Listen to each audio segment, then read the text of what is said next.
Elizabeth, age 7. Elizabeth Elikaya 7. Chapter 71. Location: Angelina Giordano's home, Rome, Italy. Time: 7 years after abduction. Matthew tapped Jacob on the forehead. Jacob, wake up! No. Jacob mumbled. Did you hear that? Matthew whispered. Again, Matthew heard something outside the front door of Angelina's home, and this time Jacob heard it too. Yes. Jacob answered. Within seconds, the twins were up and positioned on either side of the door. The lock clicked, and the door slowly opened. A hand reached inside for a light switch. Just shy of the switch, Jacob grabbed the intruder's arm. Matthew slammed his body against the door and then opened the door as Jacob pulled the intruder in, swooped under the intruder's arm, and deftly executed a forced arm flip. The intruder landed flat on his back. Matthew grabbed the intruder's other arm, and both boys simultaneously twisted the person's arms and fell to the ground, stretching the intruder's arms apart. The intruder let out a scream that would have awakened everyone in the house if the sound of the intruder slamming to the floor had not already done just that. Lights all around the apartment came to life, and for the first time, the boys could see the attacker. Boys, stand down, Jonathan said.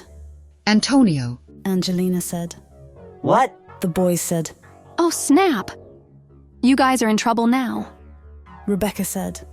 The boys quickly let go, and each gracefully executed a kip-up, landing on his feet. Ouch! The intruder, Lieutenant Antonio Rosso, said. Sorry, Lieutenant. Jonathan offered a hand to help the lieutenant to his feet. The boys tried to help, but the lieutenant waved them off and said, No, you've done enough. I can take it from here. The lieutenant smiled in an effort to hide his embarrassment from screaming like a teenage girl. Sorry, Lieutenant, Jacob said. We thought you were trying to break in. No, not breaking in. The lieutenant seemed a little put out. I have a key, he said. Jonathan looked at Angelina, wondering why the lieutenant would have a key to her apartment. sorry boys. Your father and I neglected to tell you that Antonio, my cousin, she said, glancing back at Jonathan, was coming to see us this morning. The look in Jonathan's eyes changed to embarrassment, as if he and Angelina had just had a 20-minute argument in which he had accused her of wrongdoing, and she had shown him that he was completely wrong. His stomach lurched. However, She continued as she turned her eyes to Antonio. I don't recall telling him to come over at 6 in the morning, and I don't recall telling him not to knock. Now it was Antonio's turn to look embarrassed. Sorry, Angelina. He offered. Oh, it's okay. I'm sure you've learned your lesson. She winked at Matthew and Jacob. Come on, everyone. We may as well have breakfast. I'll see what I have. Nana offered to assist, and Angelina accepted. What do you feed these two? Antonio asked Jonathan while rubbing his shoulders, which were still in pain. You need to register them as lethal weapons. Oh, they are. Jonathan said, as he ushered Antonio down the hallway to the kitchen. They are. He said again. After blessing the food, Angelina questioned Antonio while she and Nana whipped around the small kitchen, preparing plates for everyone. Why are you here so early? I thought you weren't taking John to see the prisoner at the hospital until 10 this morning. Good question. Jonathan thought, as Angelina handed him 2 slices of toast and a glass of orange juice. Thank you. He said with a smile. Yes, that's true. Antonio said as he continued to rub his neck and shoulders. Do you want some ice for that? Rebecca asked, as she studied the lieutenant while she ate. No, I'll be fine. He smiled at her and added, I was coming later. However, there has been a development. A bit of a complication, you see. Jonathan noticed that Antonio seemed reluctant to speak in front of the children. It's okay, Lieutenant. Please call me Antonio, Agent Set. Antonio said. Of course, Antonio, and please call me John. As I was saying, it's okay to speak in front of the children. They are familiar with the details. I see. Well, there was an explosion at the hospital earlier this morning. He said. Everyone turned toward him. Almost everyone said, What? Yes, an explosion. He repeated. Was anyone hurt? Nana asked, which was unusual because she usually kept to herself and allowed the facts and questions to come from others during these types of conversations. I'm afraid so. He answered. 2 Swiss Guard, very good men. Friends of mine, I should say. Also, several local polizia were killed. But only one was killed by the explosion. What do you mean, Lou? Antonio. Jonathan pressed. Well, the others were killed in some type of fight, but there are no witnesses. No one saw anyone enter or exit the building. Antonio explained. And there's more. The man involved in the attacks at the Vatican is missing. What? Angelina chimed in. You don't think he killed all of those men? He's a cryptologist, for heaven's sake. Wait, there's more, isn't there? Jonathan asked. Yes, there is. The coroner and his assistant were found executed in the autopsy room. He added. And who were they working on at the time? Jonathan prompted. Well, it seems they were working on the man that you killed yesterday. The room fell silent, as if waiting in anticipation of more bad news. Antonio cleared his throat. And the body is also missing. Everyone who was about to take a bite suddenly lost their appetite. Are those eggs that you have there? Antonio asked.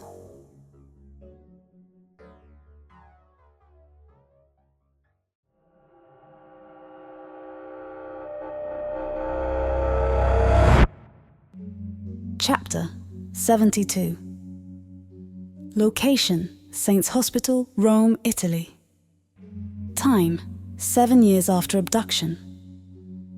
After the shortened breakfast, Jonathan, Angelina, the lieutenant, and the others went over what they did and didn't know.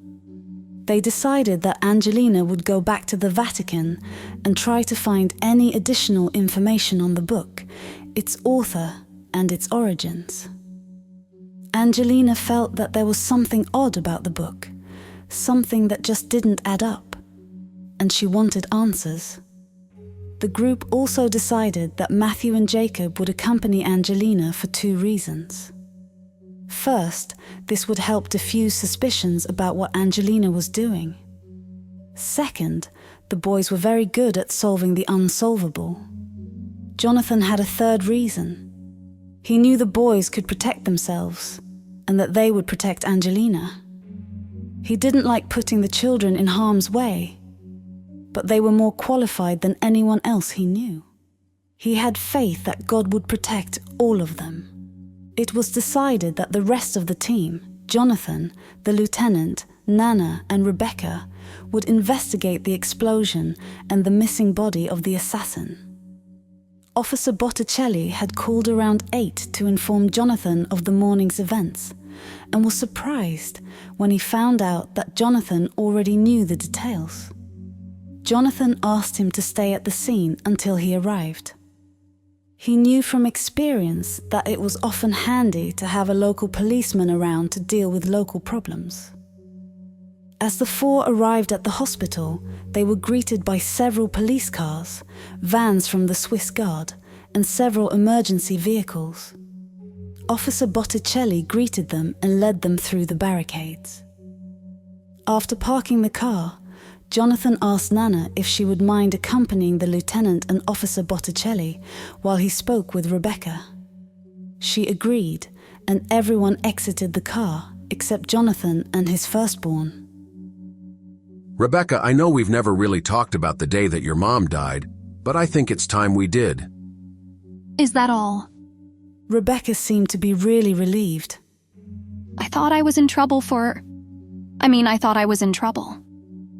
She smiled. Jonathan started to ask what she could possibly be in trouble for. But then he thought he may not have enough time for the answer. He smiled, shook his head, and continued. Tell me what you remember from that day. I don't know, Daddy. Rebecca put her head down. Jonathan realized that she was uncomfortable, but knew that Rebecca was a strong young lady. Just breathe, honey. Everything will be okay. After thinking for a moment, Rebecca closed her eyes and slowly pressed forward. I remember seeing a baby being wheeled down the hall. She was surrounded by angels, and the light was really bright. I saw Mom. Tears formed in Rebecca's closed eyes. She was so beautiful. The light was all around her. She was walking beside the baby, and she turned to me and held out her hand. So I went to her. Jonathan sat in silent awe as Rebecca relived the events of 7 years ago. Rebecca took a deep breath, opened her eyes to look at her father, and continued. She took me to see Elizabeth, and then she told me she was going away. Before she left, she told me to look after Elizabeth. Tears were now streaming down Rebecca's face. Her father put his arms around her. It's okay, sweetie. It's okay. After a few seconds, Rebecca sniffed, blew her nose with the handkerchief Jonathan had given her, and continued. I remember watching as they put Elizabeth into her cradle thingy. She had a birthmark on her shoulder. I remember it as clear as day. It was exactly the same as the symbol in the book, Daddy. I promise it was. I believe you, honey. I believe you. Jonathan said. But I don't understand. You said the man that took Elizabeth had the same tattoo, and all the men that were killed had the same tattoo. It doesn't make sense. She added. Don't worry, Rebecca. We'll get to the bottom of this. He reassured her. You know, I always wondered how you found out the baby's name. He smiled at her. When I asked Rick how he knew Elizabeth's name, he said that you had told him. I just assumed you had overheard me and your mom talk about it. You were pretty resourceful, even at that age. I should have asked you.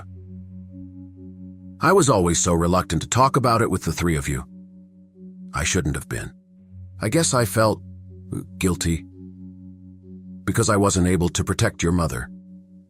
I let fear and dread get in my way, but I shouldn't have. Rebecca had never thought of her father as someone who would fear or dread anything. I'm sorry, Daddy, Rebecca said. You don't have anything to be sorry for, Rebecca. You haven't done anything wrong. He looked at his daughter and held her closer. I tell you what, let's go in and see if we can catch some bad guys. That always cheers me up. Rebecca smiled and moved the strands of hair from in front of her face, placing them behind her ear. The strands never stayed. They always fell in front of her face again. Jonathan smiled. Daddy, Rebecca said. Yes, Rebecca. Jonathan replied. I love you, she said. I love you too. Jonathan smiled at her again. Daddy, will I still be your favorite when we find Elizabeth? There was a moment of silence before they both broke out in laughter.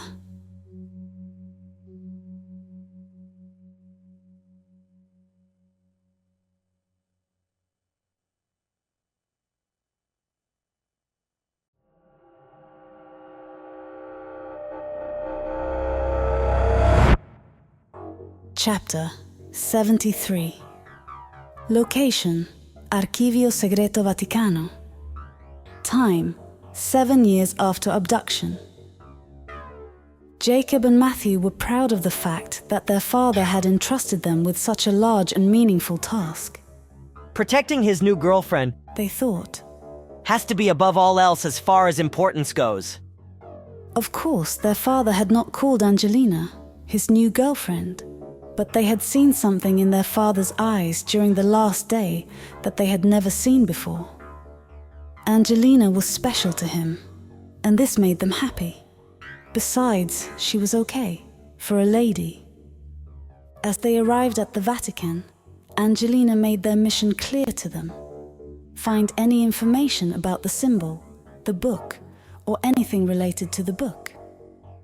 They would start in Angelina's office and then take a tour of the archive, making their way to the Chiasca camera. If it became necessary, they would use Lieutenant Rosso's name to persuade the guards to let them in. The only problem was that the captain, now deceased, had given orders that no one was to be allowed into the room. Guards were posted day and night to make sure that his orders were carried out. Since his replacement had not yet been chosen, the orders would be followed strictly. Getting in wouldn't be easy.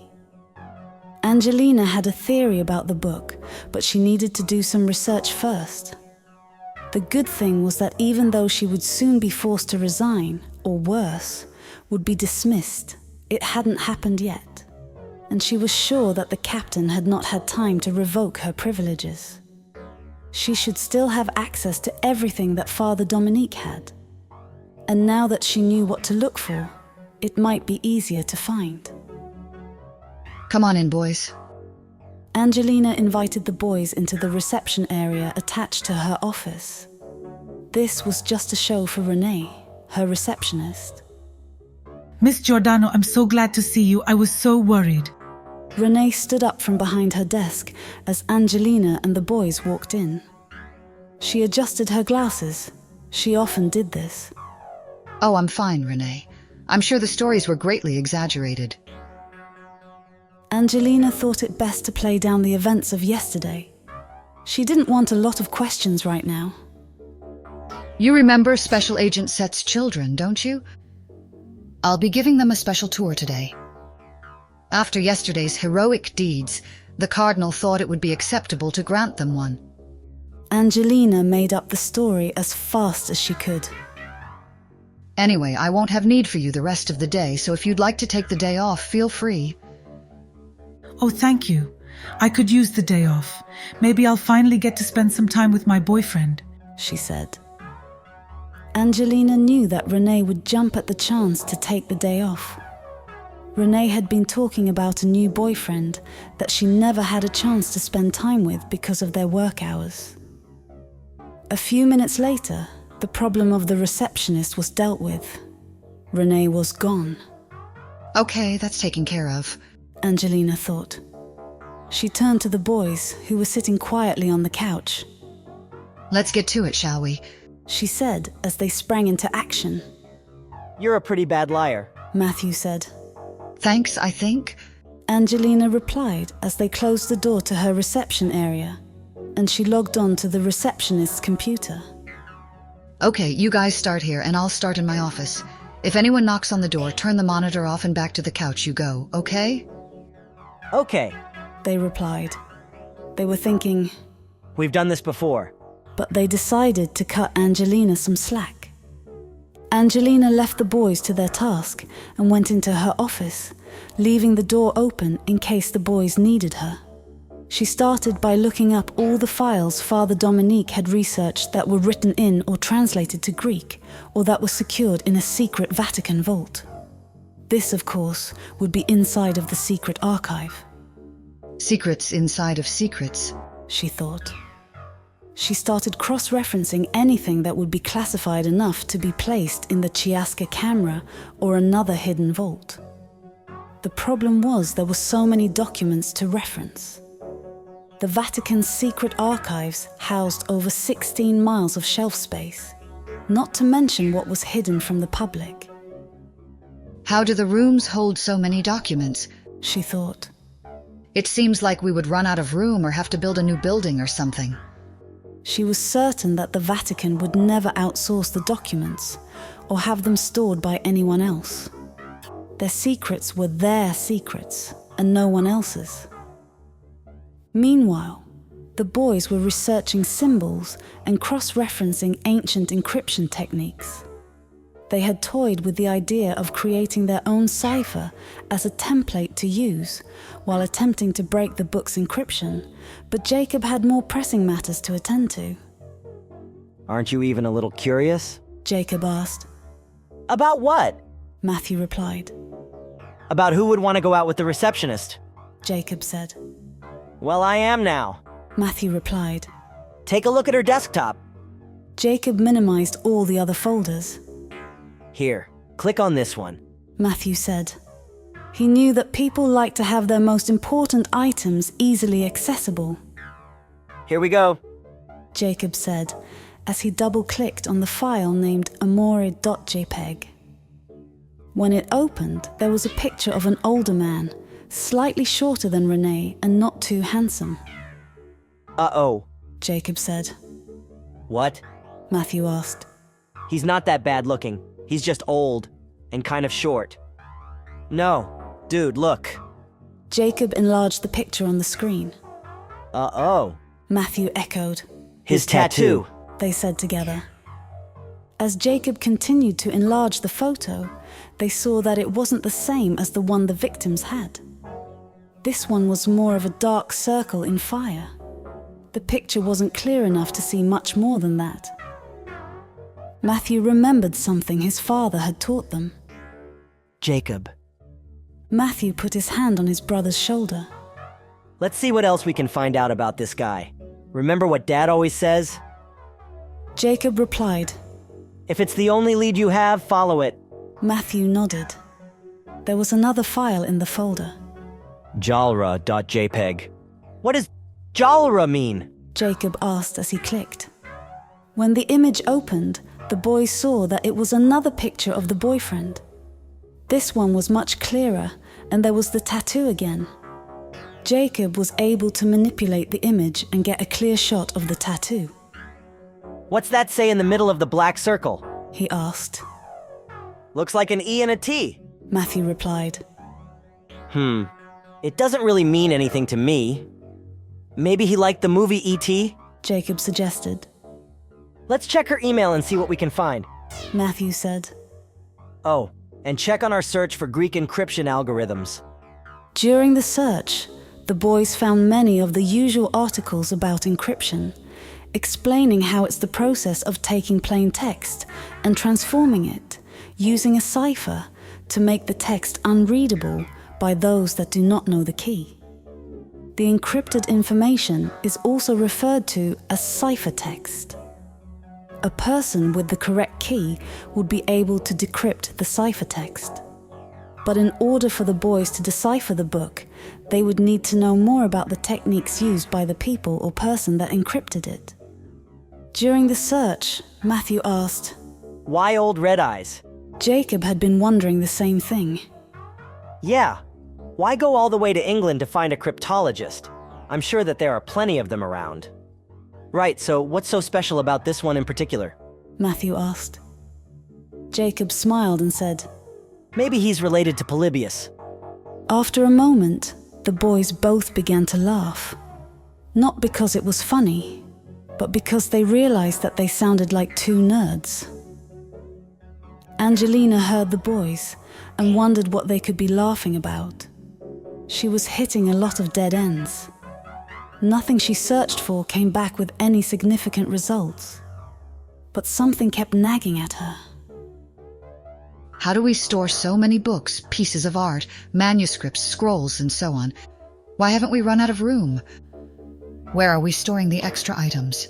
She turned her attention to researching the Vatican architecture.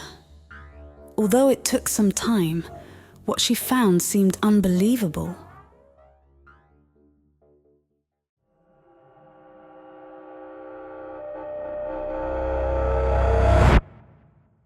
Chapter 74. Location: Saints Hospital, Rome, Italy. Time: 7 years after abduction. While Nana and Rebecca waited in the security room waiting area, Agent Set, Lieutenant Rosso and Officer Botticelli toured the crime scenes. The upstairs one had little to offer beyond what was on the surface. The explosion took out the first guard and likely sent the others to the ground. What was confusing to the men was that none who survived the blast had enough time to get back on their feet before their attacker or attackers executed them on the spot. There were many opinions on what really happened. Who or what could have survived the blast, or recovered from the blast, fast enough to execute 5 other men? Agent Set asked. The other men had no answers. They may have been present, but this was definitely Agent Set's crime scene. He missed having Rick and his own team around, but he would have to make do. And if it was our psycho, Chester, how could he get out, survive the blast, and kill 5 armed men before they had a chance to pull their weapons? Again, no one had any comments. You know, you guys can pitch in at any time. Agent Set added. The others searched for something to say, but had nothing helpful to add. However, Officer Botticelli attempted to appear as if he knew what he was doing. He couldn't let the American agent show him up on his own turf. The locks have not been tampered with or broken. How did your psycho get out? Jonathan had to admit it was actually a good observation. Good observation, officer. Jonathan wanted to recognize the officer, since his earlier statement may have seemed a little rude. Gentlemen, I think we are looking for several assailants. This was definitely not an accident and not a psycho on a rampage. Jonathan paused and turned toward the elevators. This was a jailbreak and a heist. Explain. Asked Antonio. I think the explosion in the elevator was a diversion. A brutal distraction probably set off by a guard pushing one of the elevator's buttons. Jonathan turned to look back at the slain guards. The others were knocked back or into the wall by the carefully directed blast, putting them all on the floor. Jonathan looked around and then up. He knelt down and ran his finger along the floor. White dust appeared on his finger. It was on top of rather than mixed in with the other debris. Then the assassins dropped in. Jonathan stood up and asked for a chair. One of the officers brought him a chair. He stood up on the chair and gently pushed on the tiles. The lieutenant stepped forward and asked, Are you saying that not just one, but a group of assassins came out of the ceiling and killed my guards? That, my friend, is exactly what I'm saying. He replied. Then the agent turned to Officer Botticelli and said, Could you arrange for your forensics department to examine the overheads? I think they'll be able to confirm what I'm saying, although I don't think they'll find much more than a confirmation. Why is that, Agent Set? The officer asked. These guys were professionals. They were here to recover their cryptologist, and they did just that. He replied. I need to see the other crime scene, and I need to know if the examiner started the autopsy before he and his assistant were killed. I believe so, Agent said. We found autopsy notes and witnesses saying that the doctor called up to have an assistant help him with the autopsy. They thought this was unusual. One of the officers reported. So, if he started the autopsy, let's go, everyone. Jonathan said.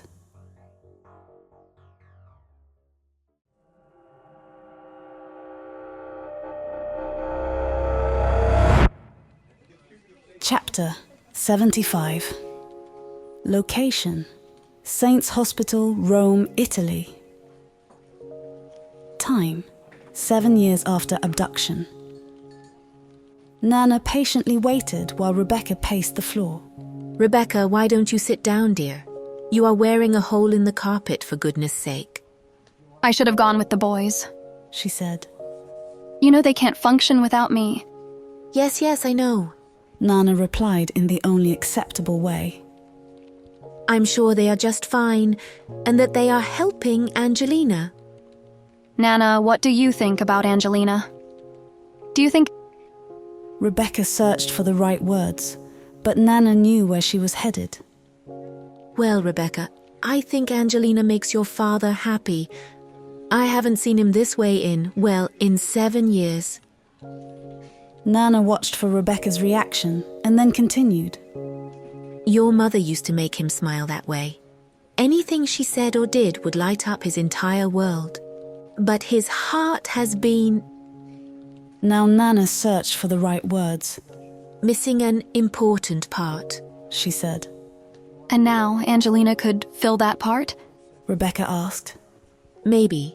Nana answered. I think it's possible. I'd like that. Rebecca said, as she sat down next to Nana and put her head on Nana's shoulder. Even though we've only known her for a day, she thought. I would too. Nana replied.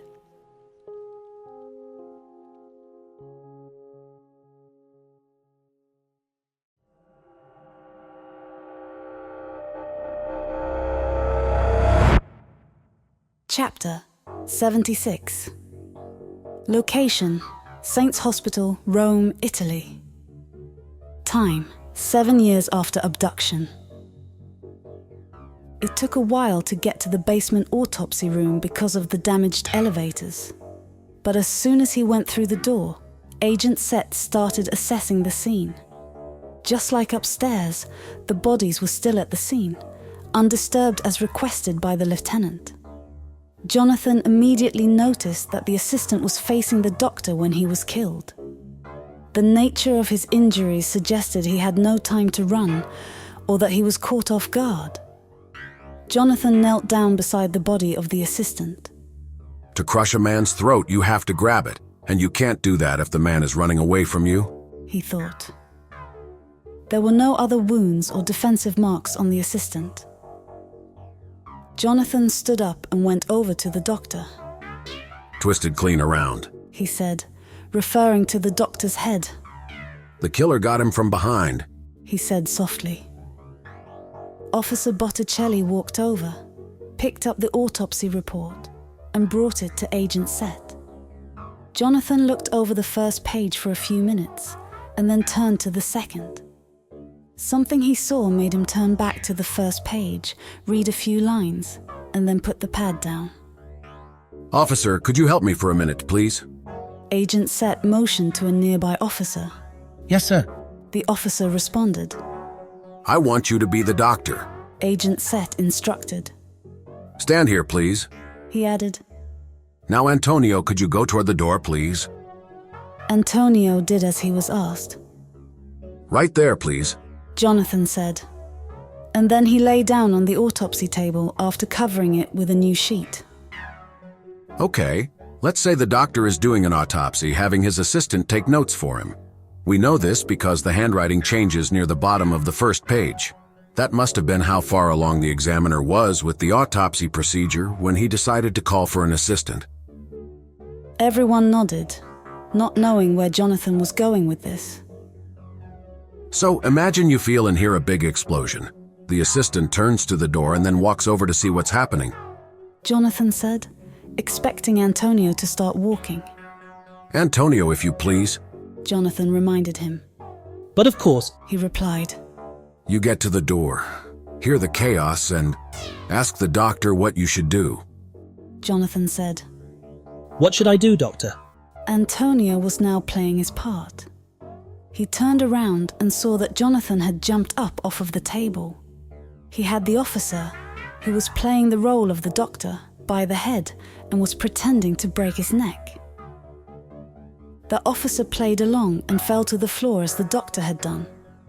Unfortunately, the officer had neglected to think about the old bloodstains on the floor, and he landed in them. Everyone else noticed, but no one said anything. And now, while the assistant stands in shock, the assassin, our dead assassin, runs across the floor and grabs the assistant by the throat and kills him. Jonathan stopped short of grabbing the lieutenant by the throat, correctly assuming that the lieutenant would not want to be grabbed by the throat.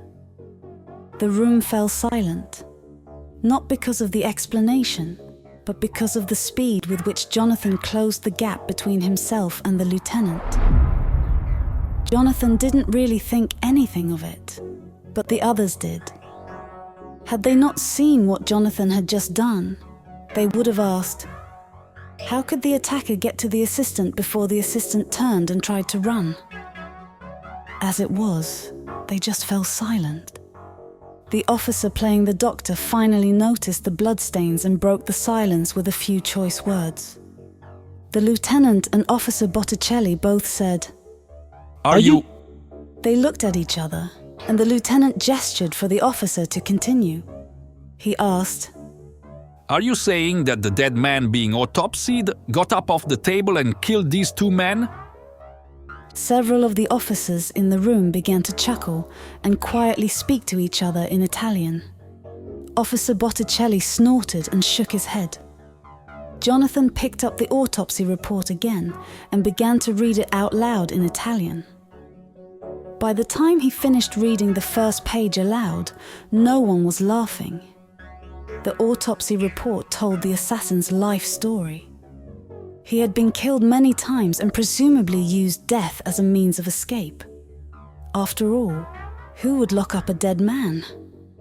Jonathan turned the page to continue, and this time a detail caught his eye. Another tattoo? He thought, This can't be a coincidence. I want to review the security tapes, please. Jonathan said as he left the autopsy room, followed by several men. As they arrived in the security room, Nana and Rebecca were glad to see everyone had returned. It had been more than an hour, and they were both getting a little restless, even though Nana would never have admitted to such a thing. Daddy, are we leaving now? Rebecca asked. Not quite yet, honey, but you can help me. He replied.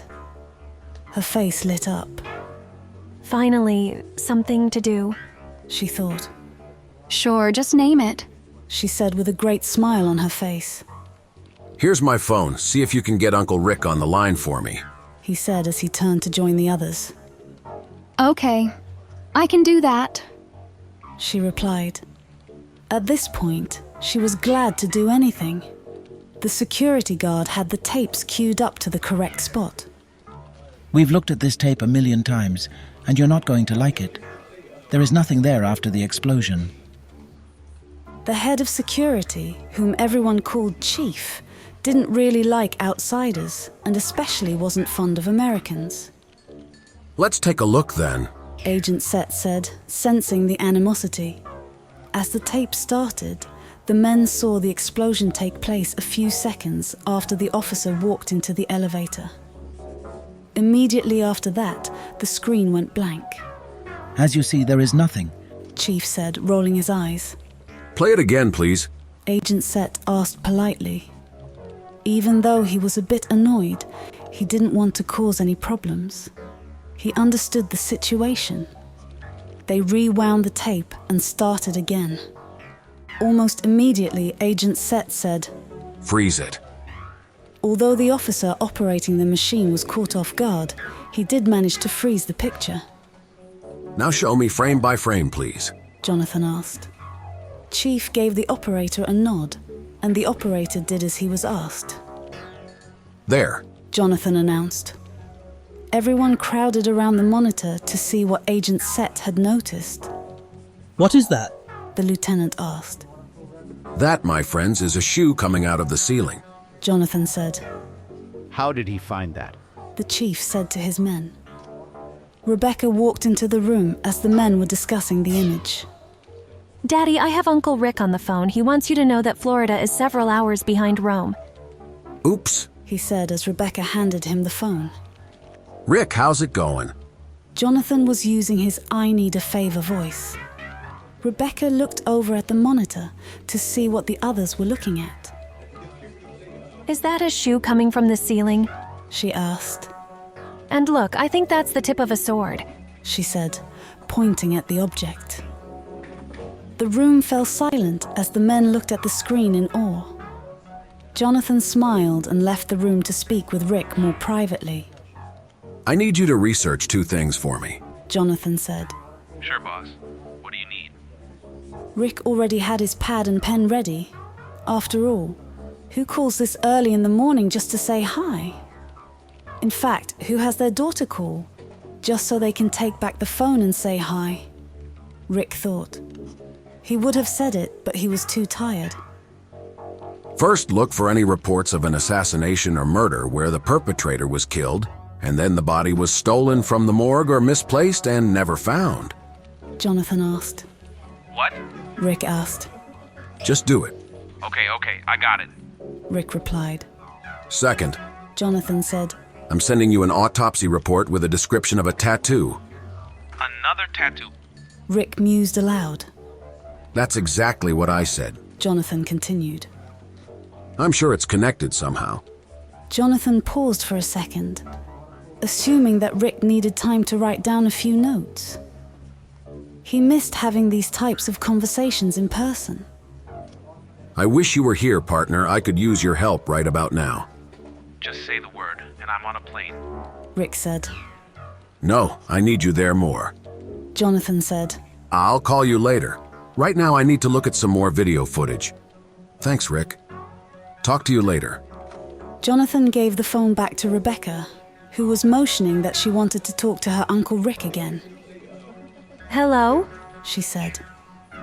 A few seconds later, she took the phone away from her ear and said, Daddy, did you hang up? Oopsie, he said, which was something that Rebecca would have commonly said. Recognizing this, Rebecca stuck out her tongue at her father and went back to Nana. Jonathan smiled and walked back into the video control room. Have you found him yet? He inquired. We think so, sir. The video technician answered. Jonathan was impressed that they had moved forward and possibly spotted the assassin. Let's see it. They queued up the tape for Jonathan and played it frame by frame. We think this is him right here. He's avoiding looking at the cameras. I think you're right. That's definitely him. Anyone notice anything? Jonathan asked. Officer Botticelli answered. He's not carrying anyone or escorting anyone, so where did the psycho go? Very good, gentlemen. Agent Set said. He felt he needed to compliment the men for their work in case anyone held any resentment toward him. Please, fax this man's file and a screenshot of that video to my partner in the United States. Here's the number. Jonathan handed the chief a card with the information on it. Thanks again for all your help.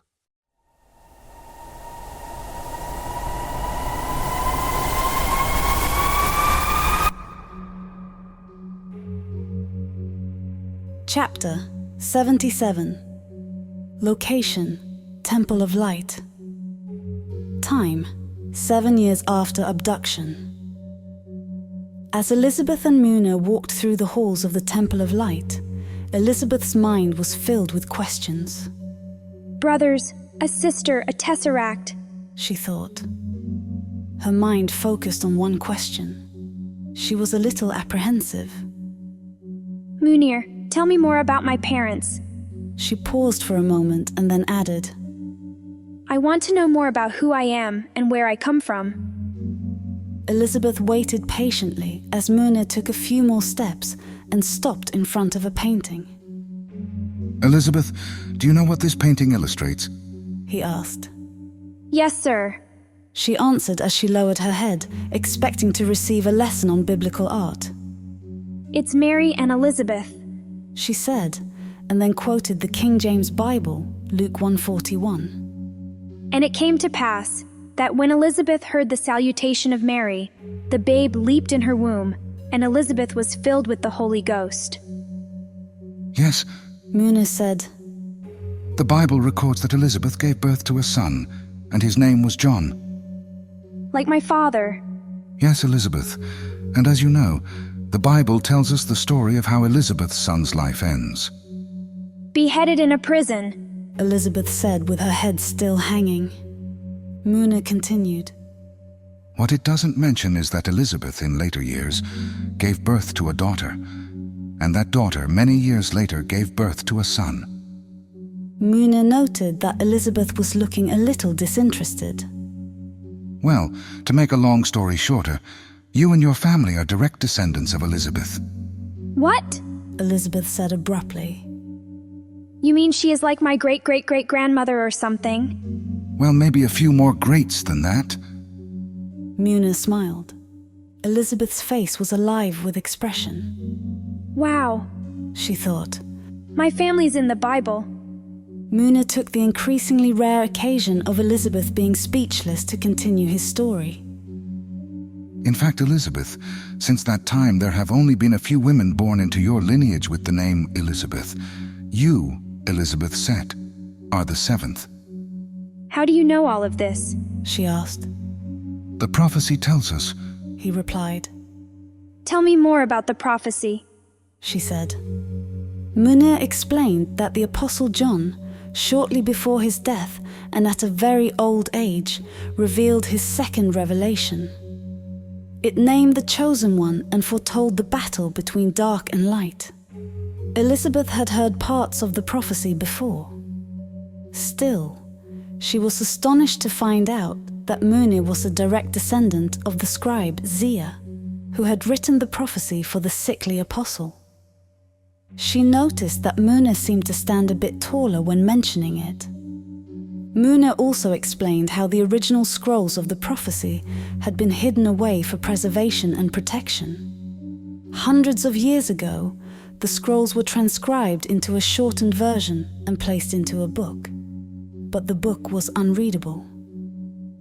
When Elizabeth asked why, Munir answered by saying that his ancestor Zia left instructions for this to be done, and the instructions describe precisely when and how it should happen. You see, Elizabeth, there is one prophecy but two versions. The original scrolls needed to be altered and hidden from those who were not ready to see them. The priests at the church where the Apostle John told this to Zia were aware of the revelation.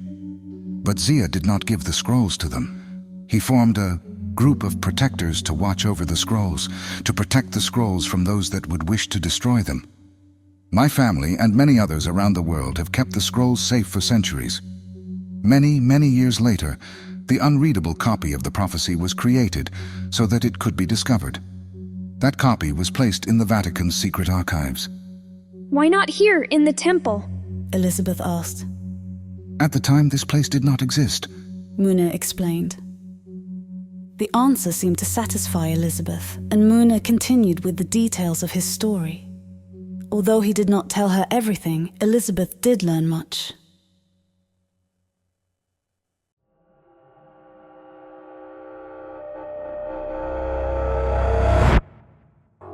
Chapter 78. Location: Archivio Segreto Vaticano. Time: 7 years after abduction.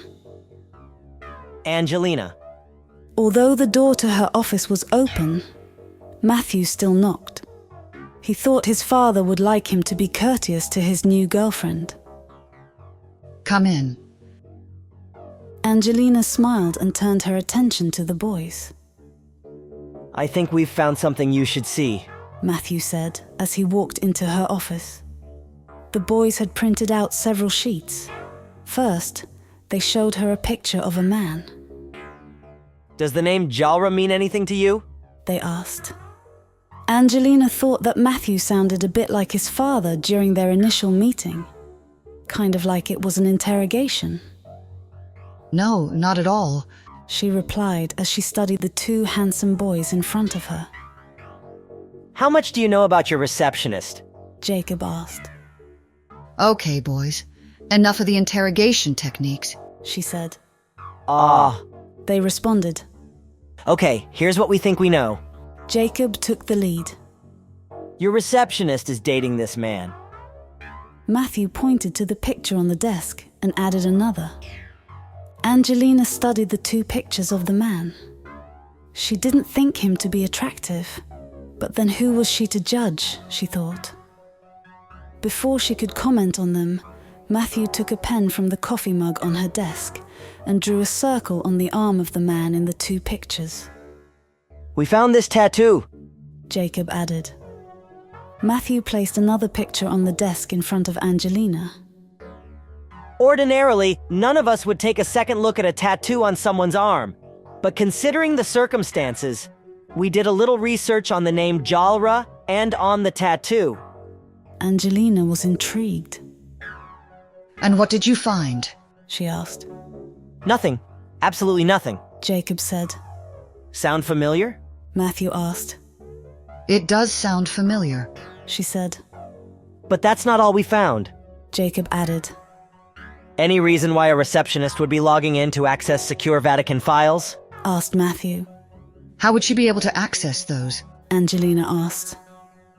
We don't know for sure, but we think she used Father Dominique's ID and password, Jacob answered. The week before his death, she accessed information about the Chiaska camera. Matthew added. Are you sure? Why would she need information on the Chiaska camera? Angelina asked. Matthew said, Maybe, hey, it's my turn to talk. Jacob interrupted, having recognized that the circle of communication had now been violated by Matthew's interruption. First me, then you, and then Angelina. Oops, my bad, dude. Matthew said, recognizing his brother was correct. Boys, focus. Angelina interrupted as politely as she could. Then, realizing that the cycle had been started again, she shook her head and smiled. Okay, what was she looking for? And what did she do with the information she found? The boys paused, wanting to inform Angelina that she had just taken 2 turns, but they decided to let it go. After all, it was her first time playing.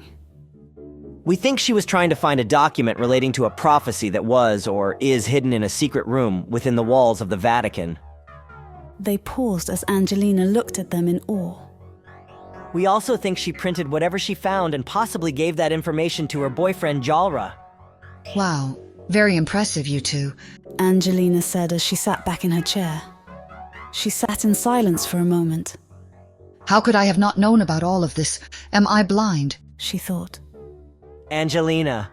Matthew broke the silence. Yes, Matthew, she said, clearing her throat.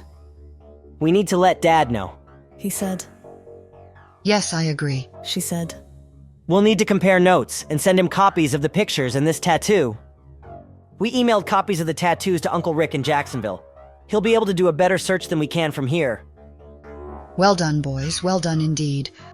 Angelina stood up from her desk, walked around to the front, and patted the boys on the head. Are you up for another challenge? She asked, with a mischievous smile. Their eyes lit up, and they nodded. They were always in the mood for a challenge. I've been doing a little research myself, and I think it's time we took another look at that book. She smiled at the boys, and they smiled back.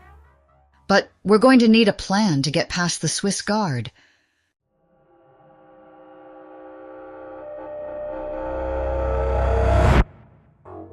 Chapter 79.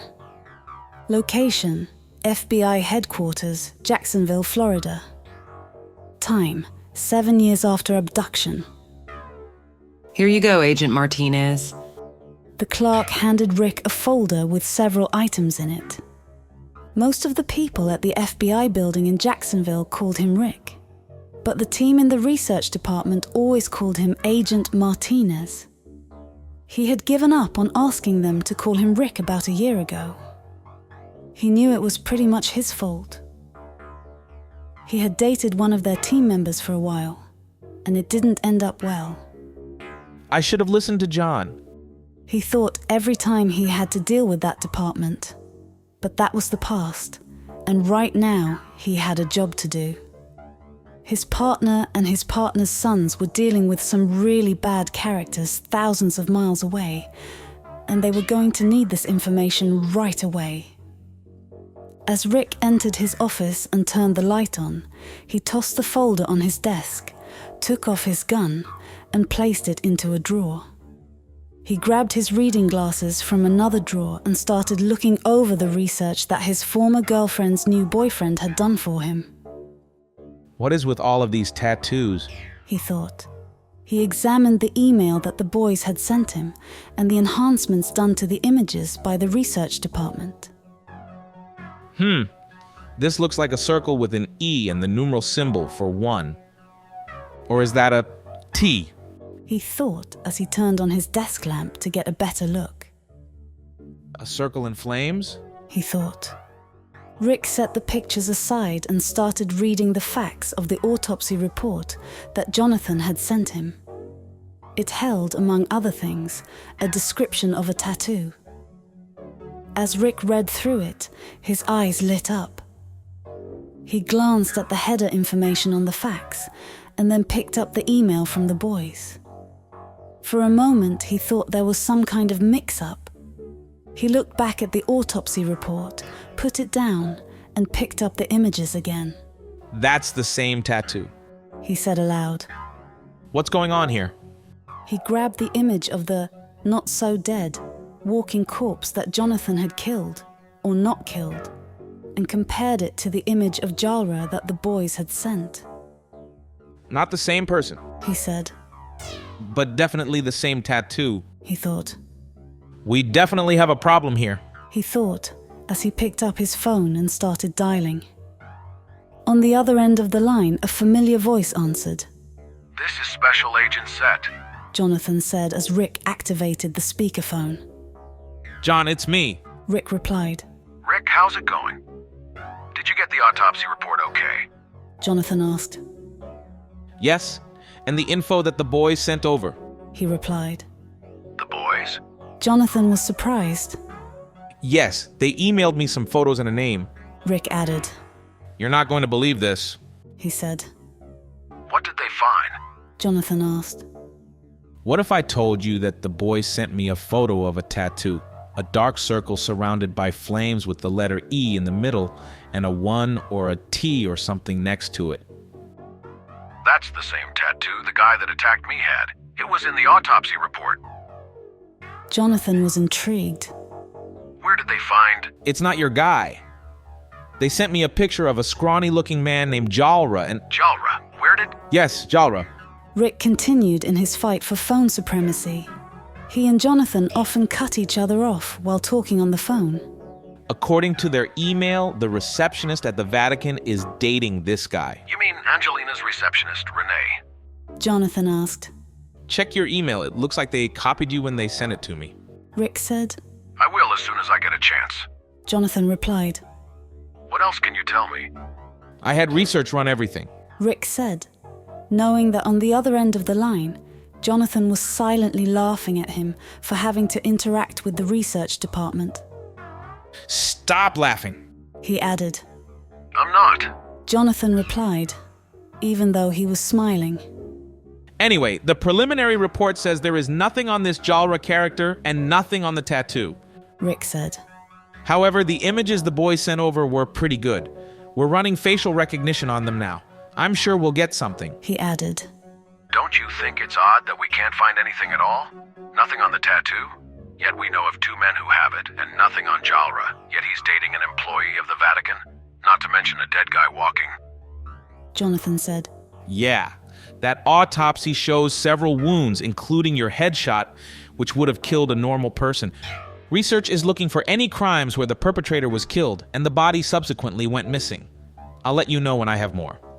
Good work, Rick, Jonathan said. Maybe that's it, John. Rick replied. What? Jonathan asked. We may need to switch our technique. Start looking for anomalies that have no facts to go along with them. Rick admitted to himself that it sounded like a strange statement, but it did make sense. I'm going to have them look for this pattern. It's like someone is removing the information we're looking for. And now the game has completely changed. There are dead guys walking out of morgues while cryptologists are being broken out of hospitals by ninjas. You have to admit, it's getting thick out there. I hear you, Rick, Jonathan said. It's definitely past the weird stage. I'll let you know what I find, Rick said. In the meantime, I'll have the lieutenant find our receptionist and bring her in for questioning, Jonathan said. Call me back as soon as you have anything else.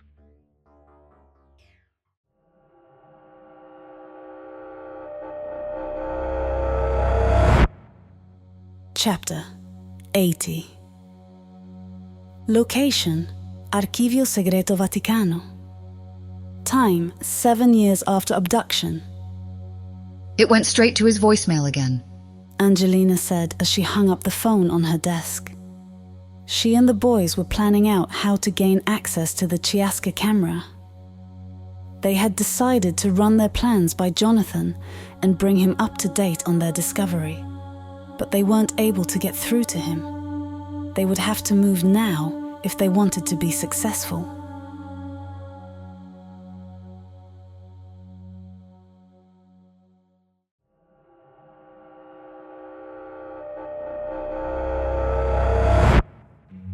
Chapter 81.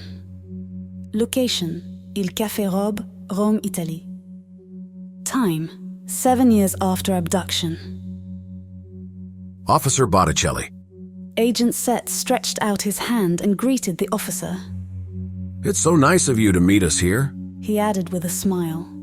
Jonathan, Nana, Rebecca, and the lieutenant had stopped to get a quick bite to eat and discuss the details of what they had uncovered at the hospital. After hearing about Rick's call and the news about the receptionist, the lieutenant called the Vatican to find more information about Renée Legrand and to find out where she lived. They thought taking a direct approach would be best. They also thought it would be best to have a member of the local police department with them. So they called Officer Botticelli and asked if he would join them for brunch at Il Café Rob.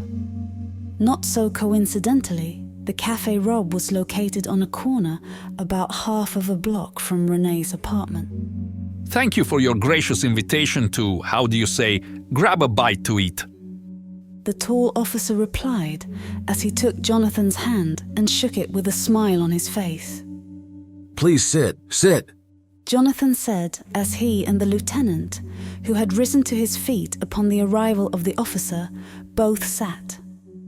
The officer sat and immediately began talking about one of his past cases that rivaled, in some small way, the morning's events. After a few minutes of chit-chat, the lieutenant took an opportunity to interrupt the officer. Ah, about that little favor we asked, the lieutenant said. Oh, of course, I have it right here. Officer Botticelli reached into his coat's inner pocket and pulled out a piece of paper. He handed it to the lieutenant. It's a good thing that you called me about this. You may have had to wait for hours had you gone to retrieve it yourself. They didn't even know about it, so I had them create it for me straight away. The officer rambled as Jonathan and the lieutenant looked at each other. The lieutenant said, Then it is good that we have a friend such as you in high places. We should probably go and serve this Warren before she decides to leave town or something. Jonathan did not mean to be as blunt as his statement had seemed. Fortunately, no one took it that way. I agree, the lieutenant said. Let us go then, the officer said. Oh, well, you can finish your meal if you like. The lieutenant and I can handle this. Agent Set said, hoping to not have to include the officer in the task. Yes. Why don't you stay here and keep the lovely ladies company? The lieutenant added. Nana smiled, as did Rebecca. No. Officer Botticelli interrupted. You see, in order to serve this warrant, you will need an officer of the Polizia Roma with you. The men were taken aback. They knew the officer was correct, but they wished that he wasn't. They felt he was inexperienced in these matters, and they didn't want to endanger him if it wasn't absolutely necessary. All right then. It looks like we're all going, Jonathan said. Nana, you and Rebecca stay here. We'll come back for you as soon as we're done. Yes, sir, Nana said. Okay, Daddy, be careful. Rebecca hugged her father. Jonathan nodded to Rebecca and turned to leave with the lieutenant and Officer Botticelli. As the men reached the door, Jonathan turned and motioned for Rebecca to come over. He held out his phone and handed it to her. I haven't been able to reach the boys or Angelina. See if you can. No problem. I'm sure they're goofing off somewhere, she said. Jonathan kissed her on the head and sent her back to Nana. He exited the cafe and lightly jogged to catch up to the lieutenant and Botticelli. A few moments later, they reached the apartment building where Renée lived. 203. Botticelli read from the warrant, which had Renée's address and apartment number on it. Since the building had no elevator, the three men headed for the stairs. At least it's only one floor up, the lieutenant thought. He still hadn't recovered fully from being thrown onto his back by Agent Set's boys earlier that morning. Arriving at Renée's door, Officer Botticelli raised his hand to knock on the door. Jonathan grabbed the officer's wrist, and before the man could object, Jonathan placed his finger to his lips. Jonathan then pointed to the door handle. The officer had failed to notice that the door was slightly open. The lieutenant had already drawn his gun and stepped to one side of the door. Jonathan unclasped his gun from the holster.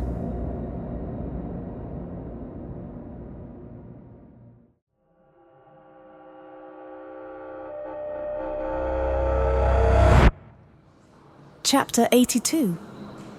Location: Archivio Segreto Vaticano. Time: 7 years after abduction. As they neared the Chiasca camera, the boys and Angelina gave each other a final nod before they put their plan into action.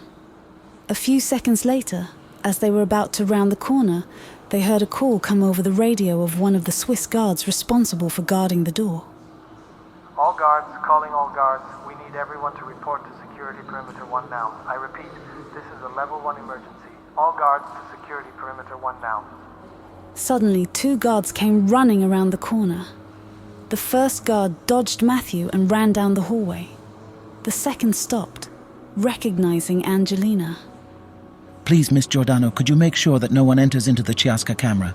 Thank you, he said, and then he was gone. Angelina and the boys looked at each other. They stood for a few seconds, silent. Then, Matthew broke the silence. That was way better than our plan. Jacob added, But whose plan was it? The boys looked at Angelina, who replied, It wasn't my plan, as she threw her arms up in the air. They turned the corner to see nothing more than the ornate door staring back at them. Boys, Angelina said, let's get some answers.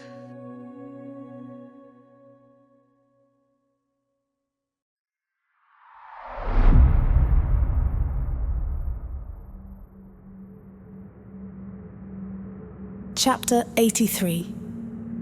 Location: René Legrand's home, Rome, Italy. Time: 7 years after abduction. The 2 more experienced men motioned to Officer Botticelli to move behind them. He decided to move behind the lieutenant as Agent Set extended his right arm and slowly pushed the door open. The lieutenant lowered his center of mass to enter the room at a lower angle. At the same time, Jonathan pulled out his handgun and took the higher stance. Agent Set nodded to the lieutenant, and they both made their way into the apartment. The lieutenant went right, and Jonathan went left. Officer Botticelli entered behind them with his gun drawn and pointed toward the ground. Agent Set and the lieutenant knew what they would find. The apartment had been ransacked. Obviously, someone was looking for something. As Agent Set moved into the hallway, gun in hand, he noticed drops of blood on the floor, which led to a room. It looked like backspray, based on the pattern. He was careful to step over the blood as he moved to the doorway of the room. Renee was lying on the floor, face down in a pool of her own blood. She had been shot in the back of the head with what Jonathan determined to be a small caliber weapon, apparently while entering the room. The bed in front of her had blood spatter all over it. The day's events would seem to allow no other outcome, Jonathan thought as he scanned the room. In here. He called out to the others as he carefully stepped over Renee's body. He was careful not to disturb her or anything else that could be evidence. As he placed his gun back in its holster, he made his way to the bed, where the killer had dumped the contents of her dresser drawers. Jonathan determined that she was shot before the items were dumped onto the bed, noting that there was blood splatter under them. Right away, Jonathan's eyes were drawn to a picture frame on the bed. The frame was missing a photograph. In here, he said again, louder this time. There was no reply. Jonathan took his gun back out of the holster and moved to the window. From the bedroom window, he could see the kitchen window of Renee's ransacked L-shaped apartment. To his surprise, Botticelli had his hands raised. The killer was still in the house.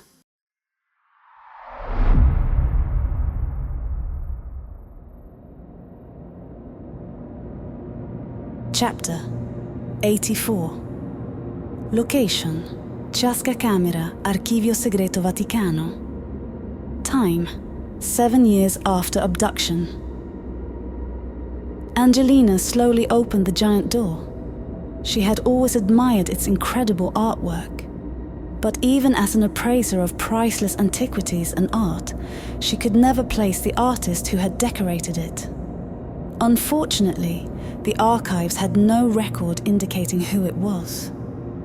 As she entered the room, she noted that the light was already on, and as she looked around, she could see that the room had not been touched since she was last inside. Angelina walked down the spiral staircase, glancing back at Matthew and Jacob. She wondered if Matthew was nervous about entering the room, recalling that the last time he was in the room, he was fighting for his life and for his sister's life as well. She looked at him, and he gave her a nod to let her know that he was fine. What brave children, she thought as she reached the landing. Jacob decided it was time to ask the important question. Dude, do you see any shadow ninjas? Before Matthew could reply, Angelina did. Let's hope we don't see anyone while we're here. That would be bad. They made their way over to the table. The book was exactly as she had left it, bloodstains and all. It doesn't make sense, she said. The boys gathered around on either side of her. She took out the page that she had removed from the book. Encrypting the book just doesn't make sense to me. Why would you need to encrypt a prophecy? She said. Why would you write it and encrypt it at the same time? I think that's a better question, said Jacob. No offense, he added. None taken, she replied. What the? Matthew said as Angelina turned to the previous page. I can read this. So can I, Jacob added. Really? I don't understand it at all. It's encrypted. How can you read it? Did you break the cipher? She asked. No, they said. We created it. About an hour ago, Matthew added. Wow, you guys really are smart, she said. No. Well, yes we are, but that's not it, Jacob said. You don't understand. We created a cipher so that we could use it to encrypt a message, so that we could use that message to help us find a decryption algorithm. Then we could use that algorithm to help us create another cipher to decrypt this book. It's kind of like reverse engineering the problem, but somehow the cipher works, and we haven't even done anything yet. It just works, Matthew said. Jacob stepped back. The odds of this are astronomical. Highly improbable or even impossible. I don't understand the problem. We can read it now, and that's a good thing, right? Angelina asked. No, I mean yes. We can, but... Jacob said. Angelina still looked a little confused. It's like someone wrote the book a very long time ago, based on an encryption algorithm that we just created an hour ago. That's the problem. Matthew explained as he flipped forward through the pages. Jacob added, It's like someone made this for us to find. Okay, I see the issue, but for now, let's just look at it as a gift from God and decipher as much as possible while we have the chance, she replied. Matthew, can I see the cover? Jacob asked. Matthew turned the book to its cover. The words were clear to both of them. The Prophecy of the Seventh Elizabeth. As they read the title aloud, the corners of the room grew dark. Elizabeth? Do you think... Before Matthew could finish his sentence, the door slammed shut, and the overhead lights went out. Only the light from the torches remained. He had seen this before. Oh, snap, Jacob said. Protect Angelina, Matthew said. But he was thinking, I've been waiting for a rematch. At least now we know what the security alert was about, Angelina said. Here, Angelina, take the book, Jacob said, handing it to her. We need to get you out of here, now. Too late, Jacob, Matthew said, as 5 dark ninja warriors stepped out of the wall. He and Jacob felt their presence before they saw their dark silhouettes. Jacob was amazed. Dude, they did come out of the wall.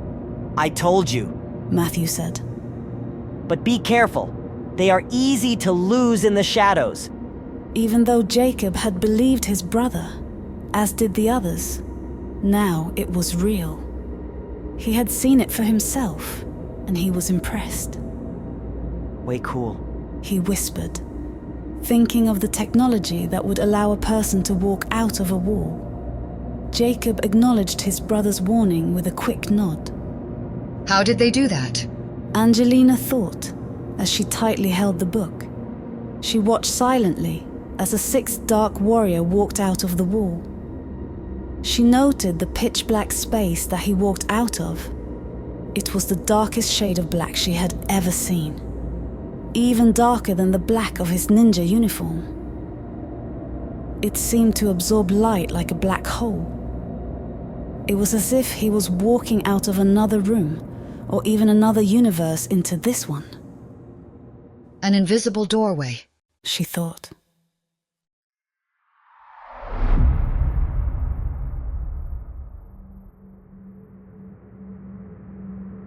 Chapter 85. Location: René Legrand's home, Rome, Italy. Time: 7 years after abduction.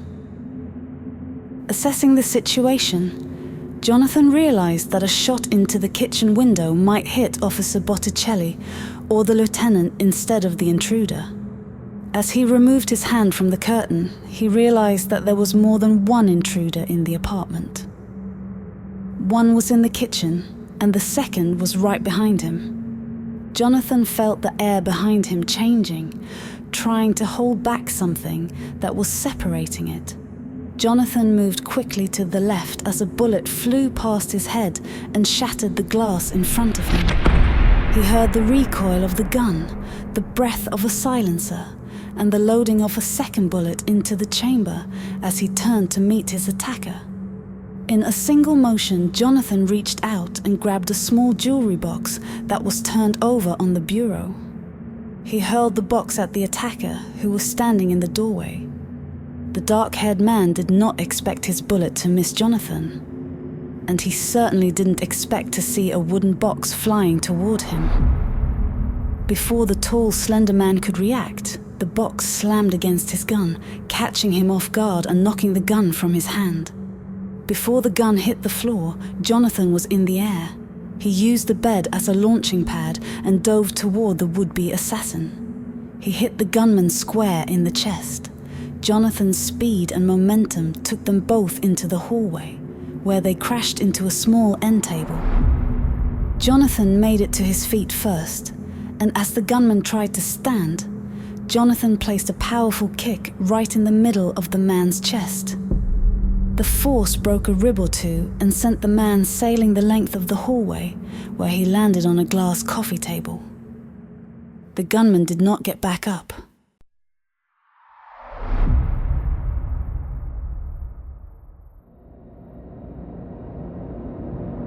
Chapter 86. Location: Sciasca Camera, Archivio Segreto Vaticano. Time: 7 years after abduction. We need light, Matthew said to the others. Got it, Jacob answered. He knew that it was more of a challenge than a hint. The first one to turn on the lights was the winner. He also knew that they would have to fight to get to the light switch by the door while continuing to protect Angelina. 3 for me and 3 for you, he added. Deal, Matthew said. A slow, low-pitched, gravelly voice came from the darkness where the 6 dark warriors stood. Kill them, it said. Jacob and Matthew didn't wait for the warriors to make the first move. They attacked with lightning speed. The race was on. The dark ninjas tried to spread apart to allow for attacks from separate angles, but the boys were fast. They both put themselves in the center of 3 dark warriors. Close combat often prohibited an attacker from using a long-range weapon like throwing stars or a sword. The 2 young dragons each sent a flurry of blinding fists and kicks at their opponents, careful not to dedicate too much time to any particular one. They didn't want to give any attackers time to think about weapons or time to draw them. Although they didn't expect to get a knockout punch, they were able to draw the attackers in close and hold their attention. Angelina watched in awe as both boys jumped straight up, twisting their bodies and hitting two of the ninjas with devastating blows. Specifically, the two that were positioned between the boys. The two dark warriors slammed their heads together and hit the floor hard. They were out of the game. Always take out the ones you can't see first. The boys remembered Master Haru's wise words. As the boys landed on their feet, facing each other, a quick nod told the other sibling it was time to switch partners, positions, and techniques. Water! Jacob commanded. As fluid as a strong current in a flowing river, both boys changed their stance. It was as if a new spirit had stepped into their body. Everything about them changed. Their appearance and their attacks were now as fluid as a raging river. The four dark warriors seemed taken aback at the falling of their partners, and even more so at the change of technique by the two children in front of them. They looked at each other as if they were robots confused about their programming. Kill them! A different voice commanded. Standing back to back, the boys each slowly swayed and bobbed up and down, side to side, as if floating in an ocean of waves. Then, they taunted their attackers by waving them closer. Two of the four took the bait. Lunging forward at the boys may not have been the best decision for the two attackers to make. The boys spun as if gathering water, mimicking a whirlpool. Then they pushed an invisible wall of water at the attacking dark warriors. They connected with their attackers' midsections with such force that it completely stopped the forward motion of the dark warriors. But the boys' motion did not stop. They moved past the attackers and created new whirlpools as they went to the floor to sweep the attackers' legs. The two dark warriors' legs were hit with the force of what felt like water being released from a mighty dam. Their legs went up as their heads started down. Both boys allowed the force of water to surface them like a giant whale, making his presence known to the sky. As they stood up, forearms overhead, they each connected with the ribs of their attackers and sent them into the nearest wall. As the dark warriors hit the ground, a shelf of unlit, oversized candles fell on top of them. Earth, Matthew commanded. Jacob nodded. The two remaining dark warriors were already in motion, already close, and they had weapons in hand. Mastering the dragon of the earth wasn't really about being unmovable physically. It was about being unmovable mentally.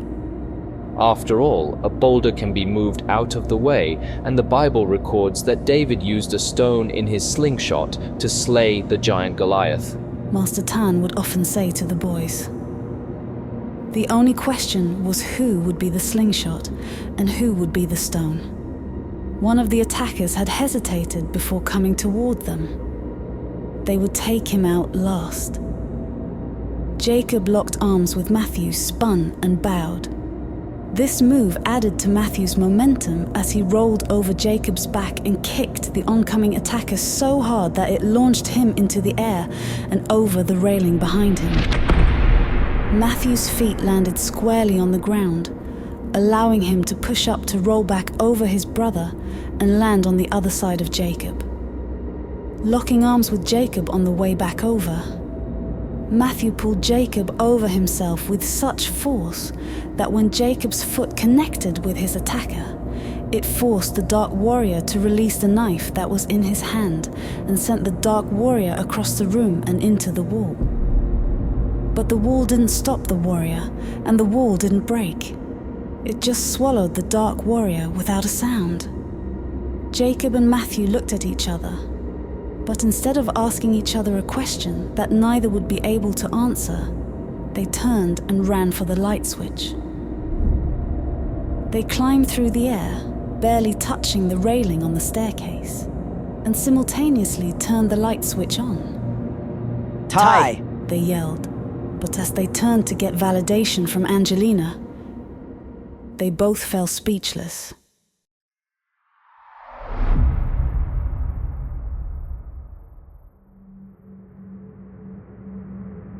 Chapter 87. Location: René Legrand's home, Rome, Italy. Time: 7 years after abduction. Do not move, The other intruder demanded. or I will put a bullet in this one's head. He had a gun pressed against Officer Botticelli's head. Jonathan didn't want to chance the gunman getting off a shot, so he did as the medium-sized white-haired man said. Get rid of the guns, both of you. He was referring to Jonathan and the lieutenant. He had already removed Botticelli's gun moments before his partner had sailed across the room. Jonathan and Antonio complied and tossed their guns to the floor. The armed intruders started moving backward toward the door, blocking off any chance of escape for the three. He kept the gun to Botticelli's head, slowly moving the officer with him. I hope you're not planning on going anywhere, Jonathan said. We have a few questions for you before we let you go. You have questions for me? The gunman snorted. Perhaps you misunderstand the situation. I am the one with the gun here. I am in charge. I will ask the questions. Jonathan and the lieutenant smiled, and the gunman started to feel concerned, as did Officer Botticelli. What are they doing? The officer thought. Don't hurt him too bad, honey, Jonathan said. The gunman was confused. Then he heard a voice from behind him. Okay, Daddy, Rebecca said as she launched into the air with a flying roundhouse kick. As the gunman turned to see where the voice was coming from, his jaw met with Rebecca's foot and did not resist. A moment later, the gunman was on the floor, fighting for consciousness. The gun he had been pointing at Officer Botticelli's head was on the floor beside him. Nicely done, sweetie. Jonathan was proud of his firstborn. He was also curious. What are you doing here? He asked. I saw these two guys follow you into the building. I thought you might need some backup, she said. Oh, and I called the police, just in case. So, did you find the receptionist? Rebecca peeked her head around her father in an effort to see more of the room. Yes, Jonathan answered. Did these guys kill her? She asked, noting that there was another person lying unconscious on the floor. No, he answered. No? Officer Botticelli, recovering from a state of shock, asked. What do you mean? They must be the killers. They just tried to kill us. No, she was killed with a small caliber weapon. These two are packing serious heat. If he had shot you with that gun... Jonathan let his words trail off, realizing that his daughter was right beside him, and asked, What did you do with Nana?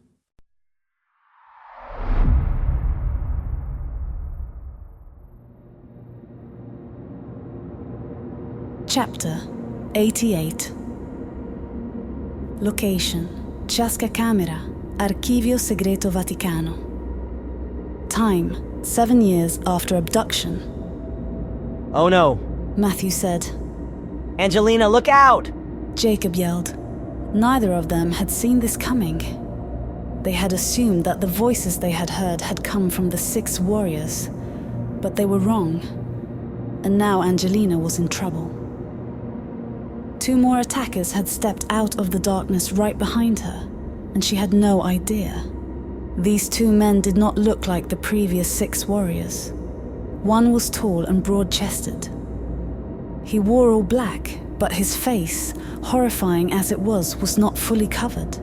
He also wore a hat, probably to cover his scarred head.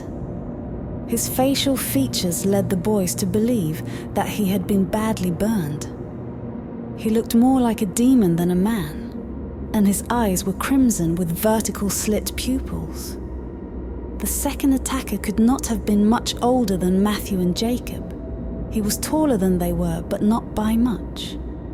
He had long blonde hair, and his blue, angry eyes were focused on the boys. He's obviously the angry dog on a leash, Jacob whispered. His comment didn't seem to improve the disposition of the young man. The boys jumped back over the railing and flew several feet through the air.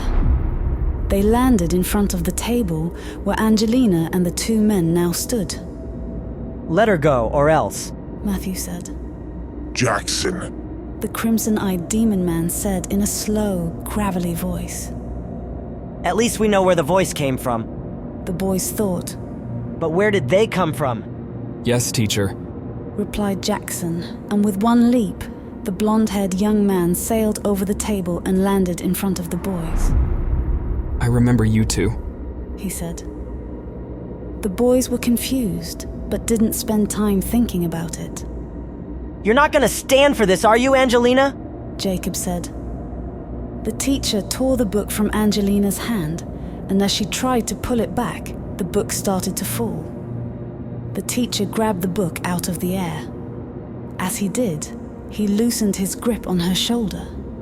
Seeing the opportunity, she hit the teacher with her elbow, and he released his grip on her shoulder and stepped back, looking surprised or maybe amused as she had caused him to lose his grip on the book. As the book hit the ground, Angelina ran around the table and toward the boys. Jackson moved to try to cut her off, but the twins took action. Matthew put himself between Angelina and Jackson with amazing speed as Jacob attacked the latter with a flying kick. Jackson deftly blocked Jacob's kick and caught him in mid-flight, throwing him about 5 feet across the room. Jacob hit the floor rolling and was back on his feet in a flash.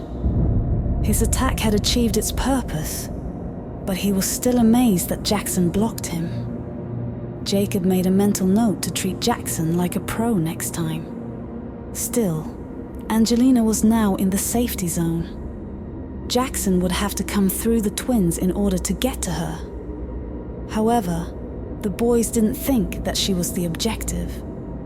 It was the book they were after, and the teacher had it in his hands. To get to the book, the boys would have to go through Jackson. "Boys, no," Angelina said, knowing that they would try to recover the book. But the boys knew that the book was important. For a few seconds, the world was silent. It was like the moment before a Wild West gunfight. "Light," they each said. Then the boys sat down, legs crossed and hands steepled. Master Haru had taught the boys the first level of their dragon training. The Dragon of Light was about enlightenment, getting to know yourself and all the things around you. When the boys needed to learn about their enemy, they drew upon the Dragon of Light. "Make them attack first and then study their choice," Master Haru would say. "Make them attack a second and even a third time, and you may learn something about your enemy." Jackson swept the floor, attempting to get Matthew to surrender his position for a more vulnerable one. Matthew saw it coming and spun up and over. He used his hands to perform a creative handstand spin, avoiding Jackson's sweep, returning to his seated position not too far from his original location. Coming out of his sweep, Jackson jumped into the air, planning to land on Jacob's position. Assuming that Jacob would perform the same or a similar move, but to Jackson's surprise, Jacob didn't move. Instead, Jacob allowed Jackson to connect and use Jackson's momentum, grabbing his leg and redirecting his energy to slam Jackson to the ground.